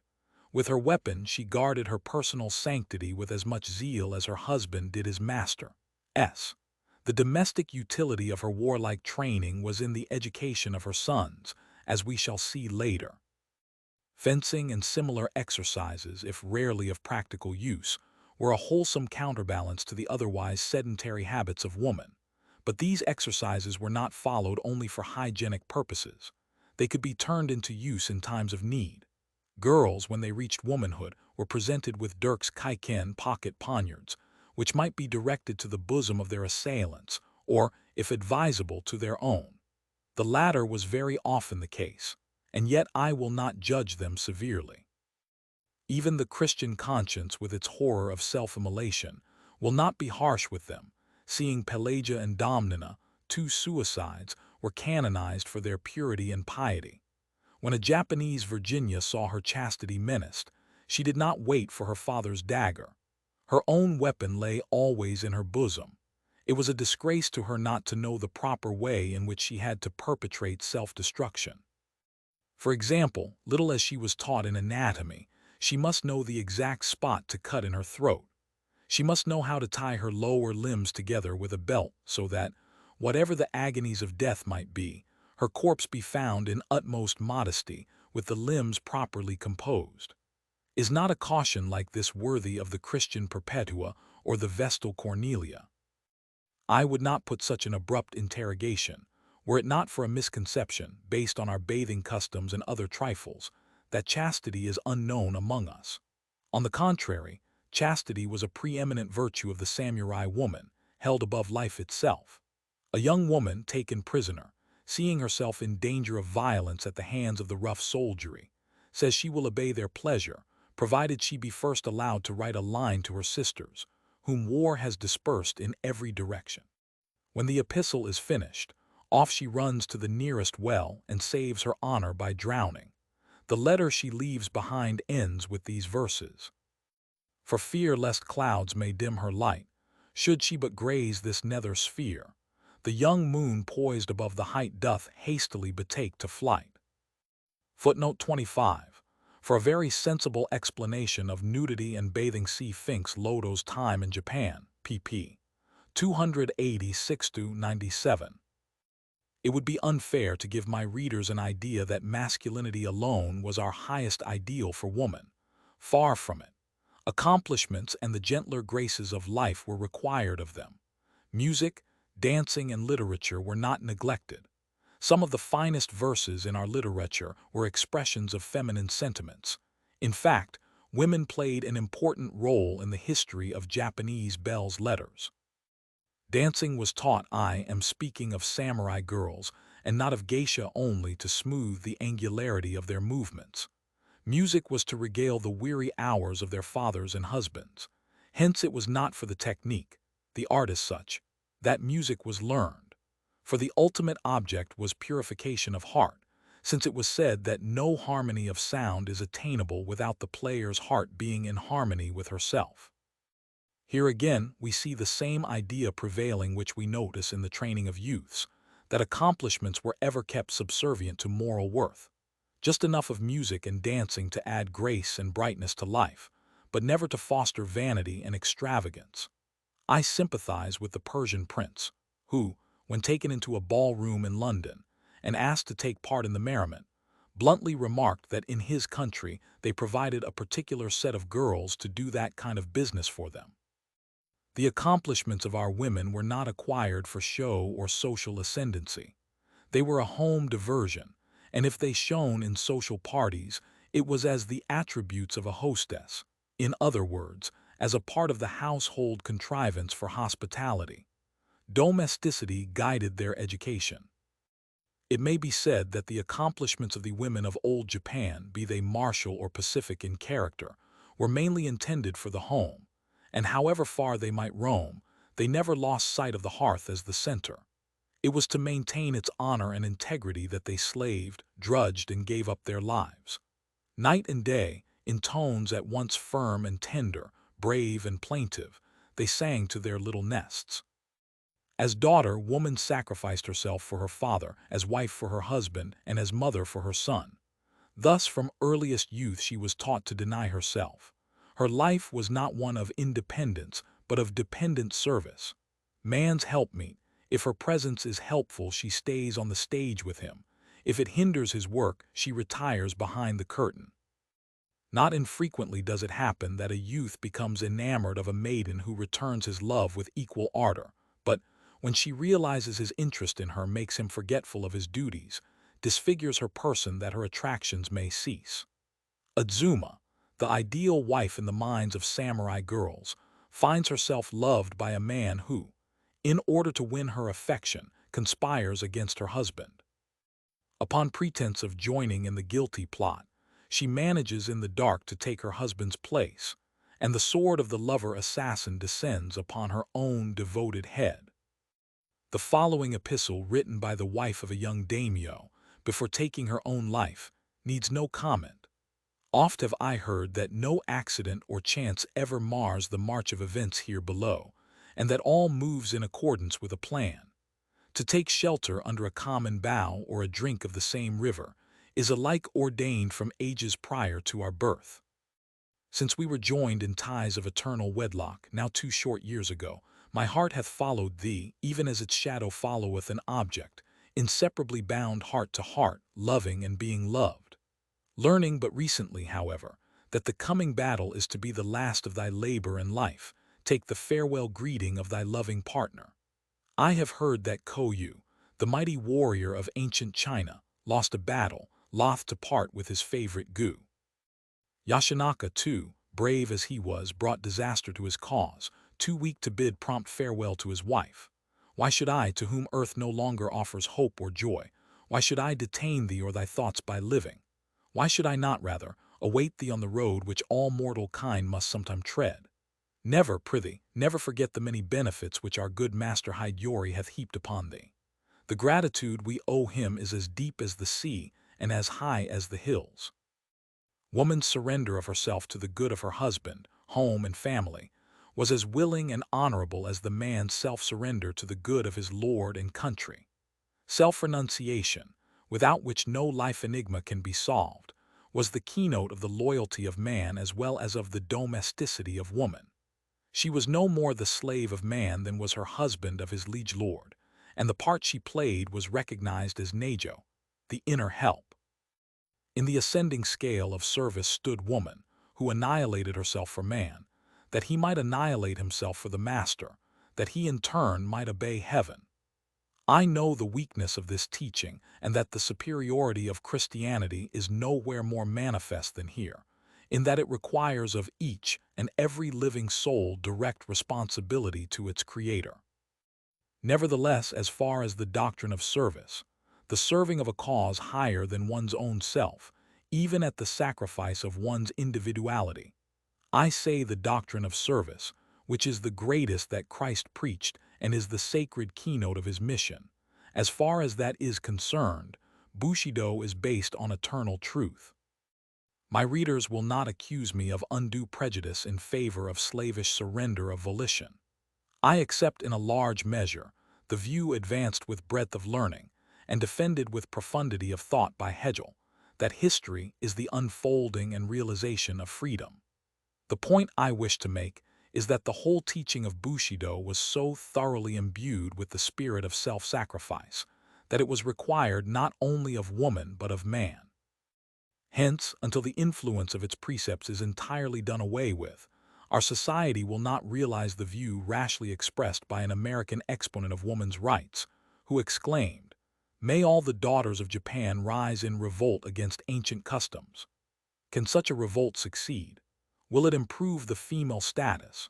Will the rights they gain by such a summary process repay the loss of that sweetness of disposition, that gentleness of manner, which are their present heritage? Was not the loss of domesticity on the part of Roman matrons, followed by moral corruption, too gross to mention? Can the American reformer assure us that a revolt of our daughters is the true course for their historical development to take? These are grave questions. Changes must and will come without revolts. In the meantime, let us see whether the status of the fair sex under the Bushido regimen was really so bad as to justify a revolt. We hear much of the outward respect European knights paid to God and the ladies, the incongruity of the two terms making Gibbon blush. We are also told by Hallam that the morality of chivalry was coarse, that gallantry implied illicit love. The effect of chivalry on the weaker vessel was food for reflection on the part of philosophers. 1000. Guizot contending that feudalism and chivalry wrought wholesome influences, while Mr. Spencer tells us that in a militant society, and what is feudal society if not militant? The position of woman is necessarily low, improving only as society becomes more industrial. Now is 1000. Guizot's theory true of Japan, or is Mr. Spencer's? In reply, I might aver that both are right. The military class in Japan was restricted to the samurai, comprising nearly 2 million souls. Above them were the military nobles, the daimyo, and the court nobles, the kyuge, these higher, sybaritical nobles being fighters only in name. Below them were masses of the common people, mechanics, tradesmen, and peasants, whose life was devoted to arts of peace. Thus what Herbert Spencer gives as the characteristics of a militant type of society may be said to have been exclusively confined to the samurai class, while those of the industrial type were applicable to the classes above and below it. This is well illustrated by the position of woman, for in no class did she experience less freedom than among the samurai. Strange to say, the lower the social class, as for instance among small artisans, the more equal was the position of husband and wife. Among the higher nobility, too, the difference in the relations of the sexes was less marked, chiefly because there were few occasions to bring the differences of sex into prominence, the leisurely nobleman having become literally effeminate. Thus Spencer's dictum was fully exemplified in old Japan. As to Guizot's, those who read his presentation of a feudal community will remember that he had the higher nobility especially under consideration, so that his generalization applies to the daimyo and the kyuge. I shall be guilty of gross injustice to historical truth if my words give one a very low opinion of the status of woman under Bushido. I do not hesitate to state that she was not treated as man's equal, but until we learn to discriminate between difference and inequalities, there will always be misunderstandings upon this subject. When we think in how few respects men are equal among themselves, e.g., before law courts or voting polls, it seems idle to trouble ourselves with a discussion on the equality of sexes. When the American Declaration of Independence said that all men were created equal, it had no reference to their mental or physical gifts. It simply repeated what Ulpian long ago announced, that before the law all men are equal. Legal rights were in this case the measure of their equality. Were the law the only scale by which to measure the position of woman in a community, it would be as easy to tell where she stands as to give her avoirdupois in pounds and ounces. But the question is there a correct standard in comparing the relative social position of the sexes? Is it right, is it enough, to compare woman's status to man's as the value of silver is compared with that of gold, and give the ratio numerically? Such a method of calculation excludes from consideration the most important kind of value which a human being possesses, namely, the intrinsic. In view of the manifold variety of requisites for making each sex fulfill its earthly mission, the standard to be adopted in measuring its relative position must be of a composite character, or, to borrow from economic language, It must be a multiple standard. Bushido had a standard of its own, and it was binomial. It tried to gauge the value of woman on the battlefield and by the hearth. There she counted for very little, here for all.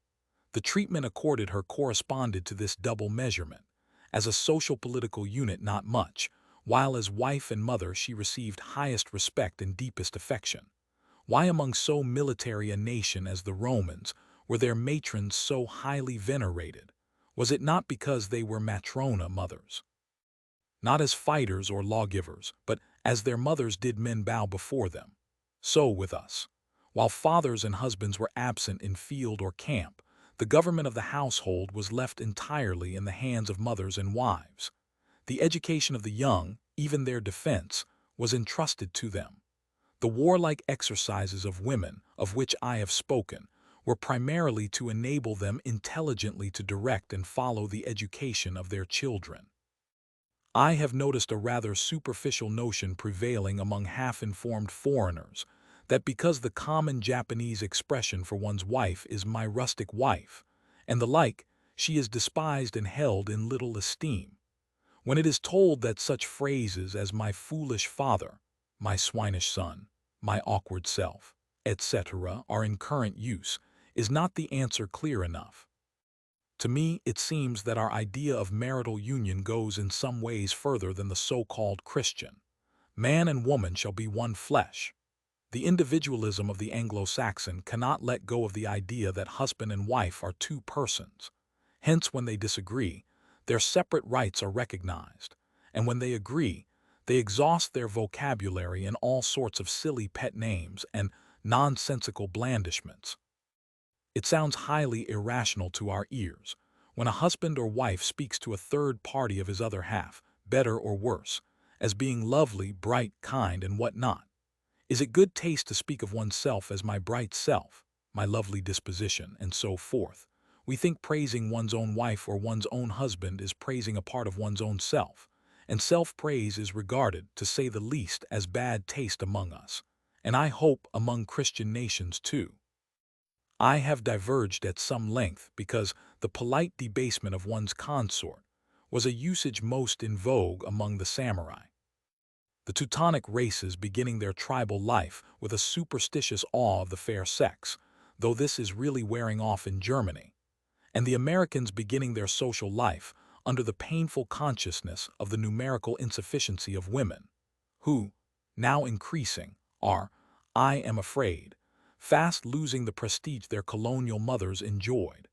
The respect man pays to woman has in Western civilization become the chief standard of morality. But in the martial ethics of Bushido, the main watershed dividing the good and the bad was sought elsewhere. It was located along the line of duty which bound man to his own divine soul and then to other souls, in the 5 relations I have mentioned in the early part of this paper. Of these, we have brought to our readers' notice loyalty, the relation between one man as vassal and another as lord. Upon the rest, I have only dwelt incidentally as occasion presented itself, because they were not peculiar to Bushido. Being founded on natural affections, they could but be common to all mankind, though in some particulars they may have been accentuated by conditions which its teachings induced. In this connection, there comes before me the peculiar strength and tenderness of friendship between man and man, which often added to the bond of brotherhood a romantic attachment doubtless intensified by the separation of the sexes in youth. A separation which denied to affection the natural channel open to it in Western chivalry, or in the free intercourse of Anglo-Saxon lands. I might fill pages with Japanese versions of the story of Damon and Pythias, or Achilles and Patroclus, or tell in Bushido parlance of ties as sympathetic as those which bound David and Jonathan. Footnote 26. I refer to those days when girls were imported from England and given in marriage for so many pounds of tobacco, etc. It is not surprising, however, that the virtues and teachings unique in the precepts of knighthood did not remain circumscribed to the military class. This makes us hasten to the consideration of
The influence of Bushido on the nation at large.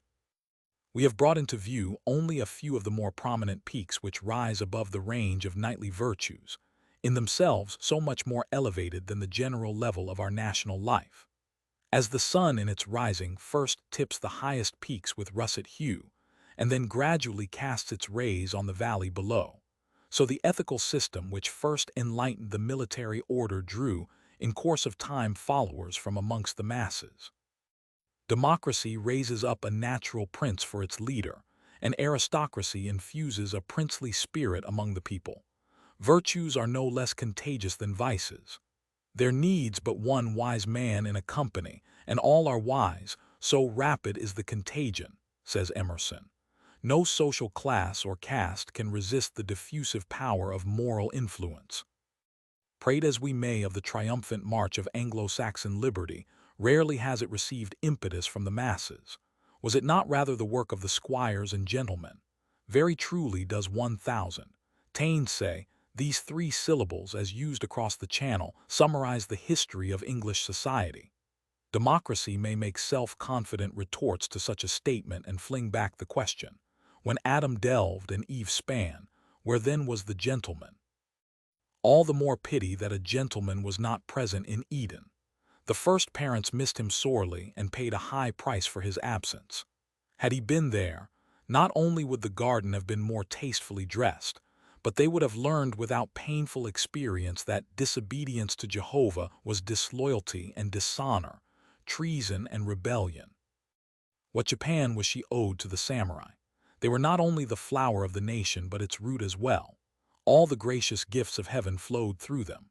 Though they kept themselves socially aloof from the populace, they set a moral standard for them and guided them by their example. I admit Bushido had its esoteric and exoteric teachings. These were eudaimonistic, looking after the welfare and happiness of the commonalty, while those were aretaic, emphasizing the practice of virtues for their own sake. In the most chivalrous days of Europe, knights formed numerically but a small fraction of the population, but, as Emerson says, in English literature half the drama and all the novels, from Sir Philip Sidney to Sir Walter Scott, paint this figure, gentleman. Write in place of Sidney and Scott, Chikamatsu and Bakken, and you have in a nutshell the main features of the literary history of Japan. The innumerable avenues of popular amusement and instruction, the theaters, the storytellers' booths, the preacher's dais, the musical recitations, the novels, have taken for their chief theme the stories of the samurai. The peasants round the open fire in their huts never tire of repeating the achievements of Yoshitsune and his faithful retainer Benkei, or of the two brave Soga brothers. The dusky urchins listen with gaping mouths until the last stick burns out and the fire dies in its embers, still leaving their hearts aglow with the tale that is told. The clerks and the shop boys, after their day's work is over and the amado of the store are closed, gather together to relate the story of Nobunaga and Hideyoshi far into the night, until slumber overtakes their weary eyes and transports them from the drudgery of the counter to the exploits of the field. The very babe just beginning to toddle is taught to lisp the adventures of Momotaro, the daring conqueror of Ogre Land. Even girls are so imbued with the love of knightly deeds and virtues that, like Desdemona, they would seriously incline to devour with greedy ear the romance of the samurai. The samurai grew to be the beau ideal of the whole race. As among flowers the cherry is queen, so among men the samurai is lord, so sang the populace. Debarred from commercial pursuits, the military class itself did not aid commerce, but there was no channel of human activity, no avenue of thought, which did not receive in some measure an impetus from Bushido. Intellectual and moral Japan was directly or indirectly the work of knighthood. Mr. Mallock, in his exceedingly suggestive book, Aristocracy and Evolution, has eloquently told us that social evolution, insofar as it is other than biological, may be defined as the unintended result of the intentions of great men. Further, that historical progress is produced by a struggle, not among the community generally, to live, but a struggle amongst a small section of the community to lead, to direct, to employ, the majority in the best way. Whatever may be said about the soundness of his argument, these statements are amply verified in the part played by Bushi in the social progress, as far as it went, of our empire. How the spirit of Bushido permeated all social classes is also shown in the development of a certain order of men, known as Atokodete, the natural leaders of democracy. Staunch fellows were they, every inch of them strong with the strength of massive manhood. At once the spokesmen and the guardians of popular rights, they had each a following of hundreds and thousands of souls who proffered in the same fashion that samurai did to daimyo, the willing service of limb and life, of body, chattels, and earthly honor. Backed by a vast multitude of rash and impetuous workingmen, those born bosses formed a formidable check to the rampancy of the two-sworded order. In manifold ways has Bushido filtered down from the social class where it originated, and acted as leaven among the masses, furnishing a moral standard for the whole people. The precepts of knighthood, begun at first as the glory of the elite, became in time an aspiration and inspiration to the nation at large. And though the populace could not attain the moral height of those loftier souls, yet Yamato Damashia, the soul of Japan, ultimately came to express the Volksgeist of the island realm. If religion is no more than morality touched by emotion, as Matthew Arnold defines it, few ethical systems are better entitled to the rank of religion than Bushido. Matori has put the mute utterance of the nation into words when he sings. Isles of blessed Japan, should your Yamato spirit strangers seek to scan, say, scenting morn's sunlit air, blows the cherry wild and fair. Yes, the sakura has for ages been the favorite of our people and the emblem of our character. Mark particularly the terms of definition which the poet uses, the words the wild cherry flower scenting the morning sun. The Yamato spirit is not a tame, tender plant, but a wild, in the sense of natural growth. It is indigenous to the soil. Its accidental qualities it may share with the flowers of other lands, but in its essence it remains the original, spontaneous outgrowth of our clime. But its nativity is not its sole claim to our affection. The refinement and grace of its beauty appeal to our aesthetic sense as no other flower can. We cannot share the admiration of the Europeans for their roses, which lack the simplicity of our flower. Then, too, the thorns that are hidden beneath the sweetness of the rose, the tenacity with which she clings to life, as though loth or afraid to die rather than drop untimely, preferring to rot on her stem, her showy colors and heavy odors. All these are traits so unlike our flower, which carries no dagger or poison under its beauty, which is ever ready to depart life at the call of nature, whose colors are never gorgeous, and whose light fragrance never palls. Beauty of color and of form is limited in its showing. It is a fixed quality of existence, whereas fragrance is volatile, ethereal as the breathing of life. So in all religious ceremonies frankincense and myrrh play a prominent part. There is something spiritual in redolence. When the delicious perfume of the sakura quickens the morning air, as the sun in its course rises to illumine first the isles of the Far East, few sensations are more serenely exhilarating than to inhale, as it were, the very breath of beauteous day. When the Creator himself is pictured as making new resolutions in his heart upon smelling a sweet savor, Gen. Roman 8:21, is it any wonder that the sweet-smelling season of the cherry blossom should call forth the whole nation from their little habitations? Blame them not, if for a time their limbs forget their toil and moil, and their hearts their pangs and sorrows. Their brief pleasure ended, they return to their daily tasks with new strength and new resolutions. Thus in ways more than one, is the sakura the flower of the nation. Is then this flower, so sweet and evanescent, blown whithersoever the wind listeth, and shedding a puff of perfume, ready to vanish forever, is this flower the type of the Yamato spirit? Is the soul of Japan so frailly mortal?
Is Bushido still alive?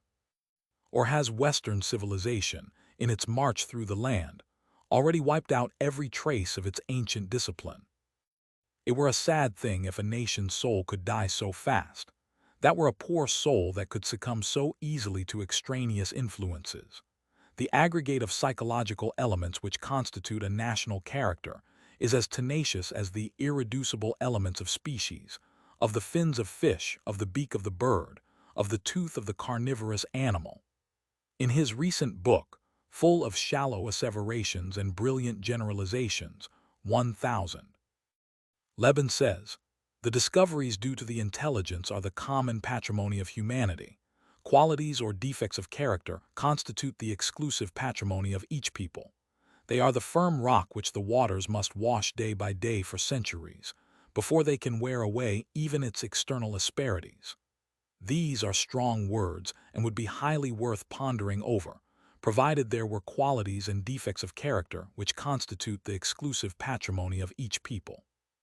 Schematizing theories of this sort had been advanced long before Leben began to write his book, and they were exploded long ago by Theodore Waits and Hugh Murray.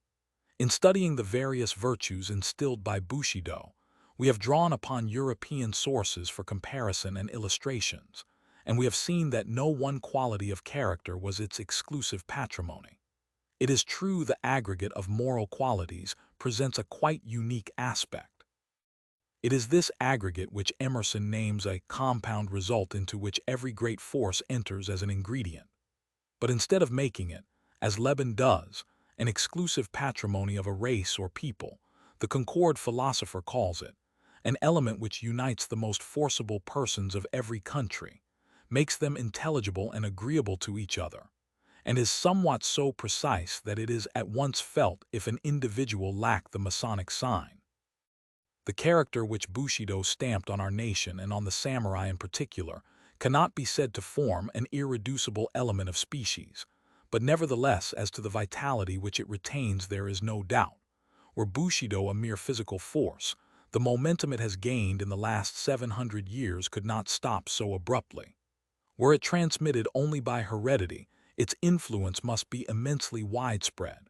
Just think, as 1000. Chassin, a French economist, has calculated that supposing there be 3 generations in a century, each of us would have in his veins the blood of at least 20 millions of the people living in the year 1000 AD.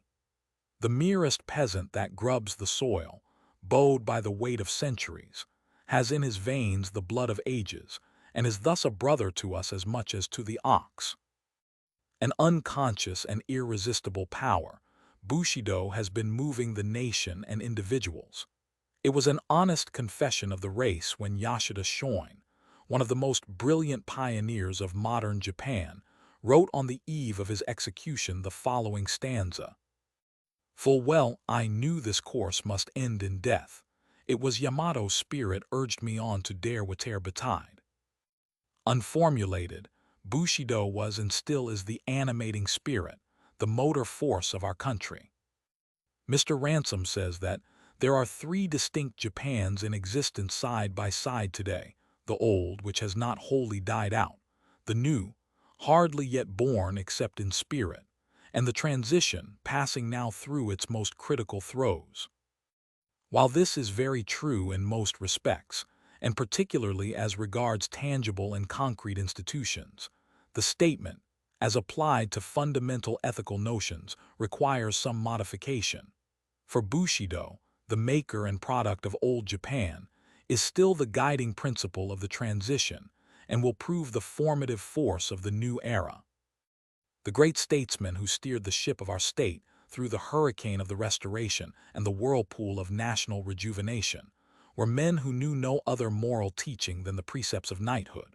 Some writers have lately tried to prove that the Christian missionaries contributed an appreciable quota to the making of New Japan. I would fain render honor to whom honor is due, but this honor can hardly be accorded to the good missionaries. More fitting it will be to their profession to stick to the scriptural injunction of preferring one another in honor than to advance a claim in which they have no proofs to back them. For myself, I believe that Christian missionaries are doing great things for Japan, in the domain of education, and especially of moral education. Only, the mysterious though not the less certain working of the Spirit is still hidden in divine secrecy. Whatever they do is still of indirect effect. No, as yet Christian missions have effected but little visible in molding the character of New Japan. No, it was Bushido, pure and simple, that urged us on for weal or woe. Open the biographies of the makers of modern Japan, of Sakuma, of Seigo, of Okubo, of Kaido, not to mention the reminiscences of living men such as Ito, Okuma, Itagaki, etc., and you will find that it was under the impetus of samuraihood that they thought and wrought. When Mr. Henry Norman declared, after his study and observation of the Far East, that only the respect in which Japan differed from other Oriental despotisms lay in the ruling influence among her people of the strictest, loftiest, and the most punctilious codes of honor that man has ever devised, he touched the mainspring which has made New Japan what she is, and which will make her what she is destined to be. Footnote 30, Spear, Missions and Politics in Asia, Lecture Roman 4 pp. 189-190, Dennis, Christian Missions and Social Progress, Volume I p. 32, Volume Roman 2 p. 70, etc. The transformation of Japan is a fact patent to the whole world. In a work of such magnitude, various motives naturally entered, but if one were to name the principal, one would not hesitate to name Bushido. When we opened the whole country to foreign trade, when we introduced the latest improvements in every department of life, when we began to study Western politics and sciences, our guiding motive was not the development of our physical resources and the increase of wealth. Much less was it a blind imitation of Western customs. A close observer of Oriental institutions and peoples has written, "We are told every day how Europe has influenced Japan, and forget that the change in those islands was entirely self-generated, that Europeans did not teach Japan, but that Japan of herself chose to learn from Europe methods of organization, civil and military, which have so far proved successful. She imported European mechanical science, as the Turks years before imported European artillery. That is not exactly influence," continues Mr. Townsend, "unless, indeed, England is influenced by purchasing tea of China. Where is the European apostle," asks our author, "or philosopher or statesman or agitator who has remade Japan?" Mr. Townsend has well perceived that the spring of action which brought about the changes in Japan lay entirely within our own selves, and if he had only probed into our psychology, his keen powers of observation would easily have convinced him that that spring was no other than Bushido. The sense of honor which cannot bear being looked down upon as an inferior power, that was the strongest of motives. Pecuniary or industrial considerations were awakened later in the process of transformation. The influence of Bushido is still so palpable that he who runs may read. A glimpse into Japanese life will make it manifest. Red Hearn, the most eloquent and truthful interpreter of the Japanese mind, and you see the working of that mind to be an example of the working of Bushido. The universal politeness of the people, which is the legacy of knightly ways, is too well known to be repeated anew. The physical endurance, fortitude, and bravery that the little Jap possesses were sufficiently proved in the China-Japanese War. Is there any nation more loyal and patriotic? Is a question asked by many, and for the proud answer, there is not. We must thank the precepts of knighthood. Footnote 33. Among other works on the subject, read Eastlake and Yamada on heroic Japan, and Deisai on the New Far East. On the other hand, it is fair to recognize that, for the very faults and defects of our character, Bushido is largely responsible. Our lack of abstruse philosophy. While some of our young men have already gained international reputation in scientific researches, not one has achieved anything in philosophical lines, is traceable to the neglect of metaphysical training under Bushido's regimen of education. Our sense of honor is responsible for our exaggerated sensitiveness and touchiness, and if there is the conceit in us with which some foreigners charge us, that, too, is a pathological outcome of honor. Have you seen in your tour of Japan many a young man with unkempt hair, dressed in shabbiest garb, carrying in his hand a large cane or a book, stalking about the streets with an air of utter indifference to mundane things? He is the Shosai student, to whom the earth is too small and the heavens are not high enough. He has his own theories of the universe and of life. He dwells in castles of air and feeds on ethereal words of wisdom. In his eyes beams the fire of ambition. His mind is athirst for knowledge.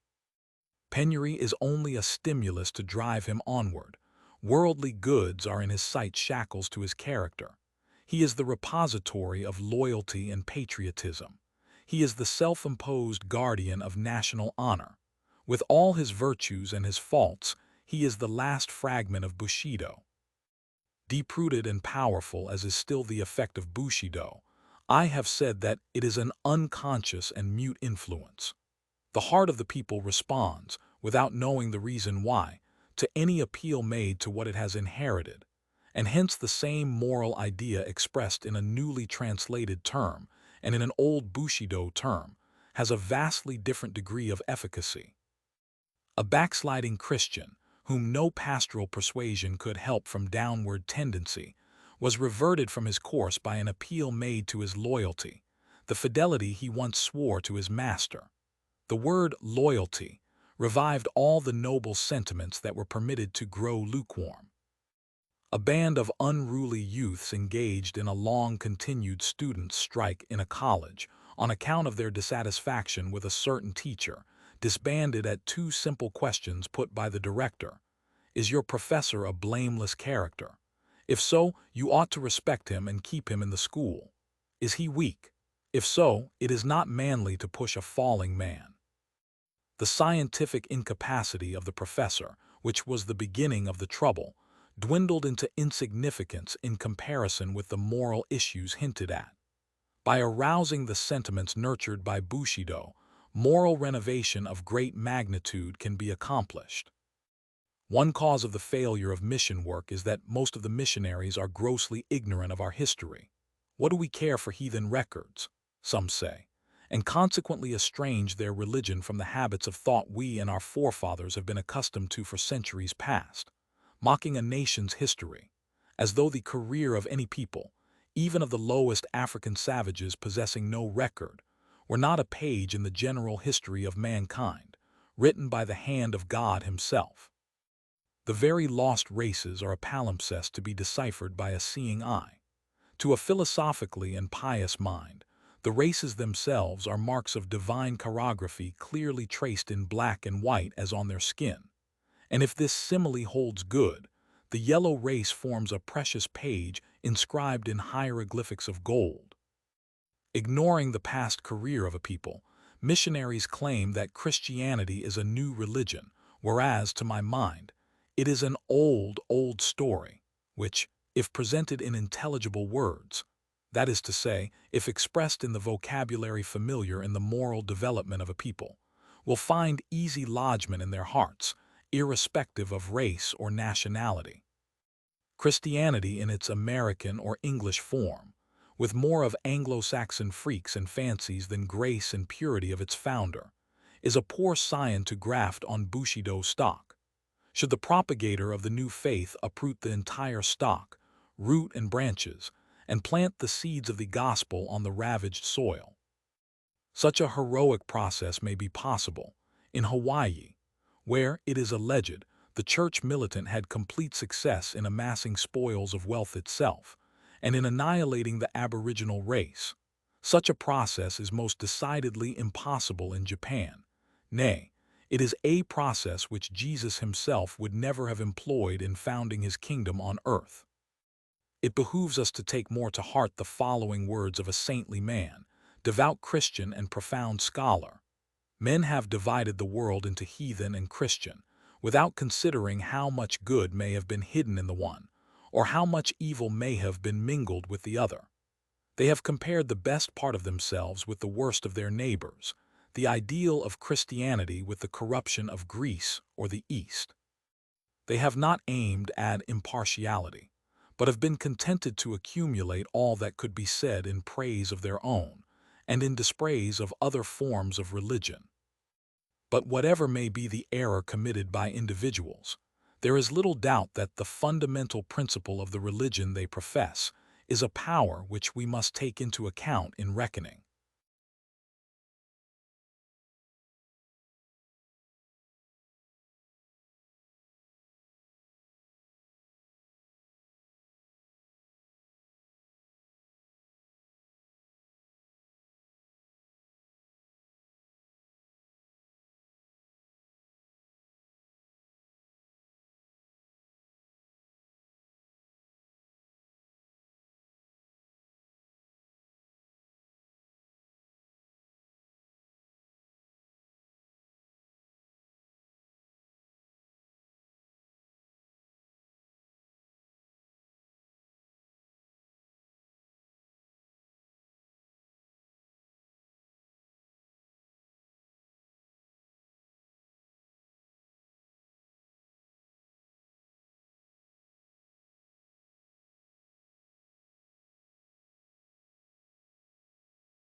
The future of Bushido, whose days seem to be already numbered. Ominous signs are in the air that betoken its future. Not only signs, but redoubtable forces are at work to threaten it. Few historical comparisons can be more judiciously made than between the chivalry of Europe and the Bushido of Japan, and if history repeats itself, it certainly will do with the fate of the latter what it did with that of the former. The particular and local causes for the decay of chivalry which St. Palais gives have, of course, little application to Japanese conditions, but the larger and more general causes that help to undermine knighthood and chivalry in and after the Middle Ages are as surely working for the decline of Bushido. One remarkable difference between the experience of Europe and of Japan is that, whereas in Europe when chivalry was weaned from feudalism and was adopted by the Church, it obtained a fresh lease of life, in Japan no religion was large enough to nourish it. Hence, when the mother institution, feudalism, was gone, Bushido, left an orphan, had to shift for itself. The present elaborate military organization might take it under its patronage, but we know that modern warfare can afford little room for its continuous growth. Shintoism, which fostered it in its infancy, is itself superannuated.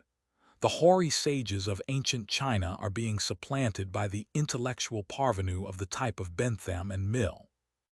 Moral theories of a comfortable kind, flattering to the chauvinistic tendencies of the time, and therefore thought well adapted to the need of this day, have been invented and propounded, but as yet we hear only their shrill voices echoing through the columns of yellow journalism. Principalities and powers are arrayed against the precepts of knighthood. Already, as Veblen says, the decay of the ceremonial code, or as it is otherwise called, the vulgarization of life, among the industrial classes proper, has become one of the chief enormities of latter-day civilization in the eyes of all persons of delicate sensibilities. The irresistible tide of triumphant democracy, which can tolerate no form or shape of trust, and Bushido was a trust organized by those who monopolized reserve capital of intellect and culture, fixing the grades and value of moral qualities, is alone powerful enough to engulf the remnant of Bushido. The present societary forces are antagonistic to petty class spirit, and chivalry is, as Freeman severely criticizes, a class spirit. Modern society, if it pretends to any unity, cannot admit purely personal obligations devised in the interests of an exclusive class. Add to this the progress of popular instruction, of industrial arts and habits, of wealth and city life. Then we can easily see that neither the keenest cuts of samurai's sword, nor the sharpest shafts shot from Bushido's boldest bows can aught avail.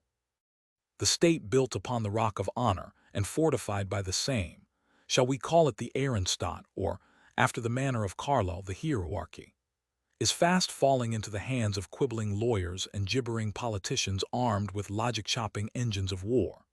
The words which a great thinker used in speaking of Teresa and Antigone may aptly be repeated of the samurai, that the medium in which their ardent deeds took shape is forever gone.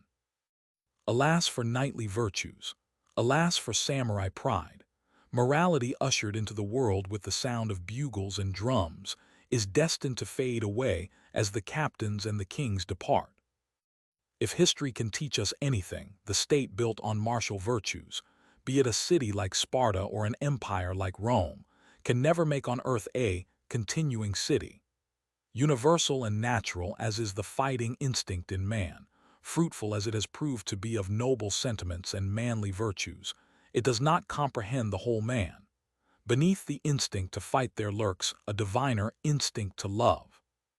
We have seen that Shintoism, Mencius, and Wanyang Ming have all clearly taught it, but Bushido and all other militant schools of ethics, engrossed, doubtless, with questions of immediate practical need, too often forgot duly to emphasize this fact. Life has grown larger in these latter times, callings nobler and broader than a warrior's claim our attention today. With an enlarged view of life, with the growth of democracy, with better knowledge of other peoples and nations, the Confucian idea of benevolence, dare I also add the Buddhist idea of pity, will expand into the Christian conception of love. Men have become more than subjects, having grown to the estate of citizens. Nay, they are more than citizens, being men. Though war clouds hang heavy upon our horizon, we will believe that the wings of the angel of peace can disperse them. The history of the world confirms the prophecy that the meek shall inherit the earth. A nation that sells its birthright of peace and backslides from the front rank of industrialism into the file of filibusterism makes a poor bargain indeed. When the conditions of society are so changed that they have become not only adverse but hostile to Bushido, it is time for it to prepare for an honorable burial. It is just as difficult to point out when chivalry dies as to determine the exact time of its inception. Dr. Miller says that chivalry was formally abolished in the year 1559, when Henry II of France was slain in a tournament.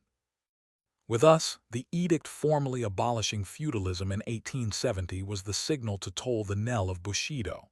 The edict, issued 2 years later prohibiting the wearing of swords, rang out the unbought grace of life, the cheap defense of nations, the nurse of manly sentiment and heroic enterprise. It rang in the new age of sophisters, economists, and calculators. It has been said that Japan won her late war with China by means of Murata guns and Krupp cannon. It has been said the victory was the work of a modern school system. But these are less than half-truths. Does ever a piano, be it of the choicest workmanship of Eobar or Steinway, burst forth into the rhapsodies of Liszt or the sonatas of Beethoven without a master's hand?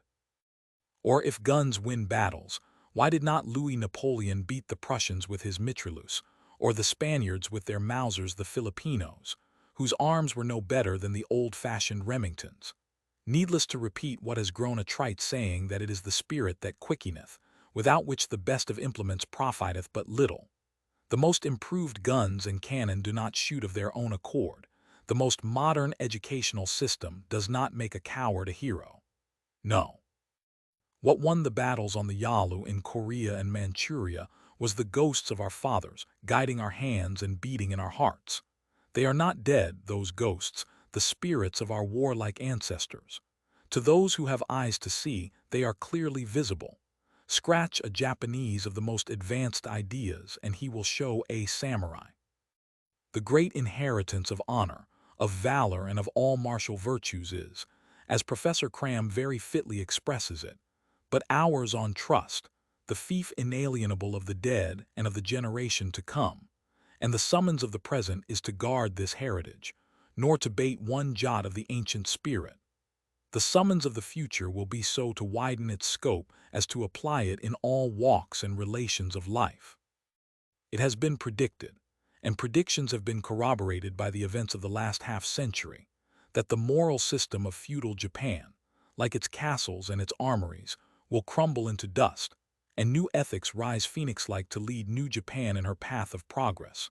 Desirable and probable as the fulfillment of such a prophecy is, we must not forget that a phoenix rises only from its own ashes, and that it is not a bird of passage, neither does it fly on pinions borrowed from other birds.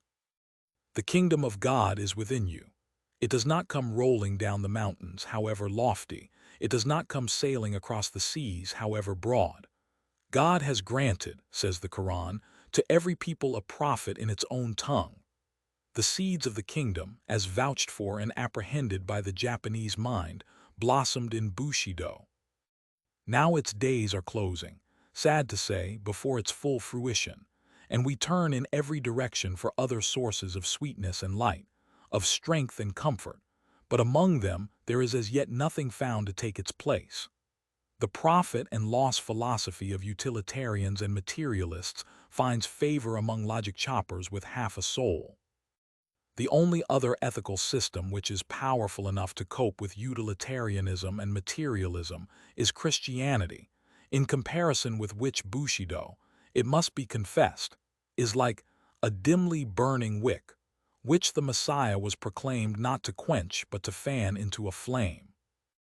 Like his Hebrew precursors, the prophets, notably Isaiah, Jeremiah, Amos, and Habakkuk, Bushido laid particular stress on the moral conduct of rulers and public men and of nations, whereas the ethics of Christ, which deal almost solely with individuals and his personal followers, will find more and more practical application as individualism, in its capacity of a moral factor, grows in potency. The domineering, self-assertive so-called master morality of Nietzsche, itself akin in some respects to Bushido, is, if I am not greatly mistaken, a passing phase or temporary reaction against what he terms, by morbid distortion, the humble, self-denying slave morality of the Nazarene. Christianity and materialism, including utilitarianism, or will the future reduce them to still more archaic forms of Hebraism and Hellenism, will divide the world between them. Lesser systems of morals will ally themselves on either side for their preservation. On which side will Bushido enlist? Having no set dogma or formula to defend, it can afford to disappear as an entity. Like the cherry blossom, it is willing to die at the first gust of the morning breeze. But a total extinction will never be its lot. Who can say that Stoicism is dead? It is dead as a system, but it is alive as a virtue. Its energy and vitality are still felt through many channels of life, in the philosophy of Western nations, in the jurisprudence of all the civilized world. Nay, wherever man struggles to raise himself above himself, wherever his spirit masters his flesh by his own exertions, there we see the immortal discipline of Zeno at work. Bushido as an independent code of ethics may vanish, but its power will not perish from the earth. Its schools of martial prowess or civic honor may be demolished, but its light and its glory will long survive their ruins. Like its symbolic flower, after it is blown to the four winds, it will still bless mankind with the perfume with which it will enrich life. Ages after, when its customaries shall have been buried and its very name forgotten, its odors will come floating in the air as from a far-off unseen hill, the wayside gaze beyond. Then, in the beautiful language of the Quaker poet, the traveler owns the grateful sense of sweetness near, he knows not whence, and pausing, takes with forehead bare the benediction of the air.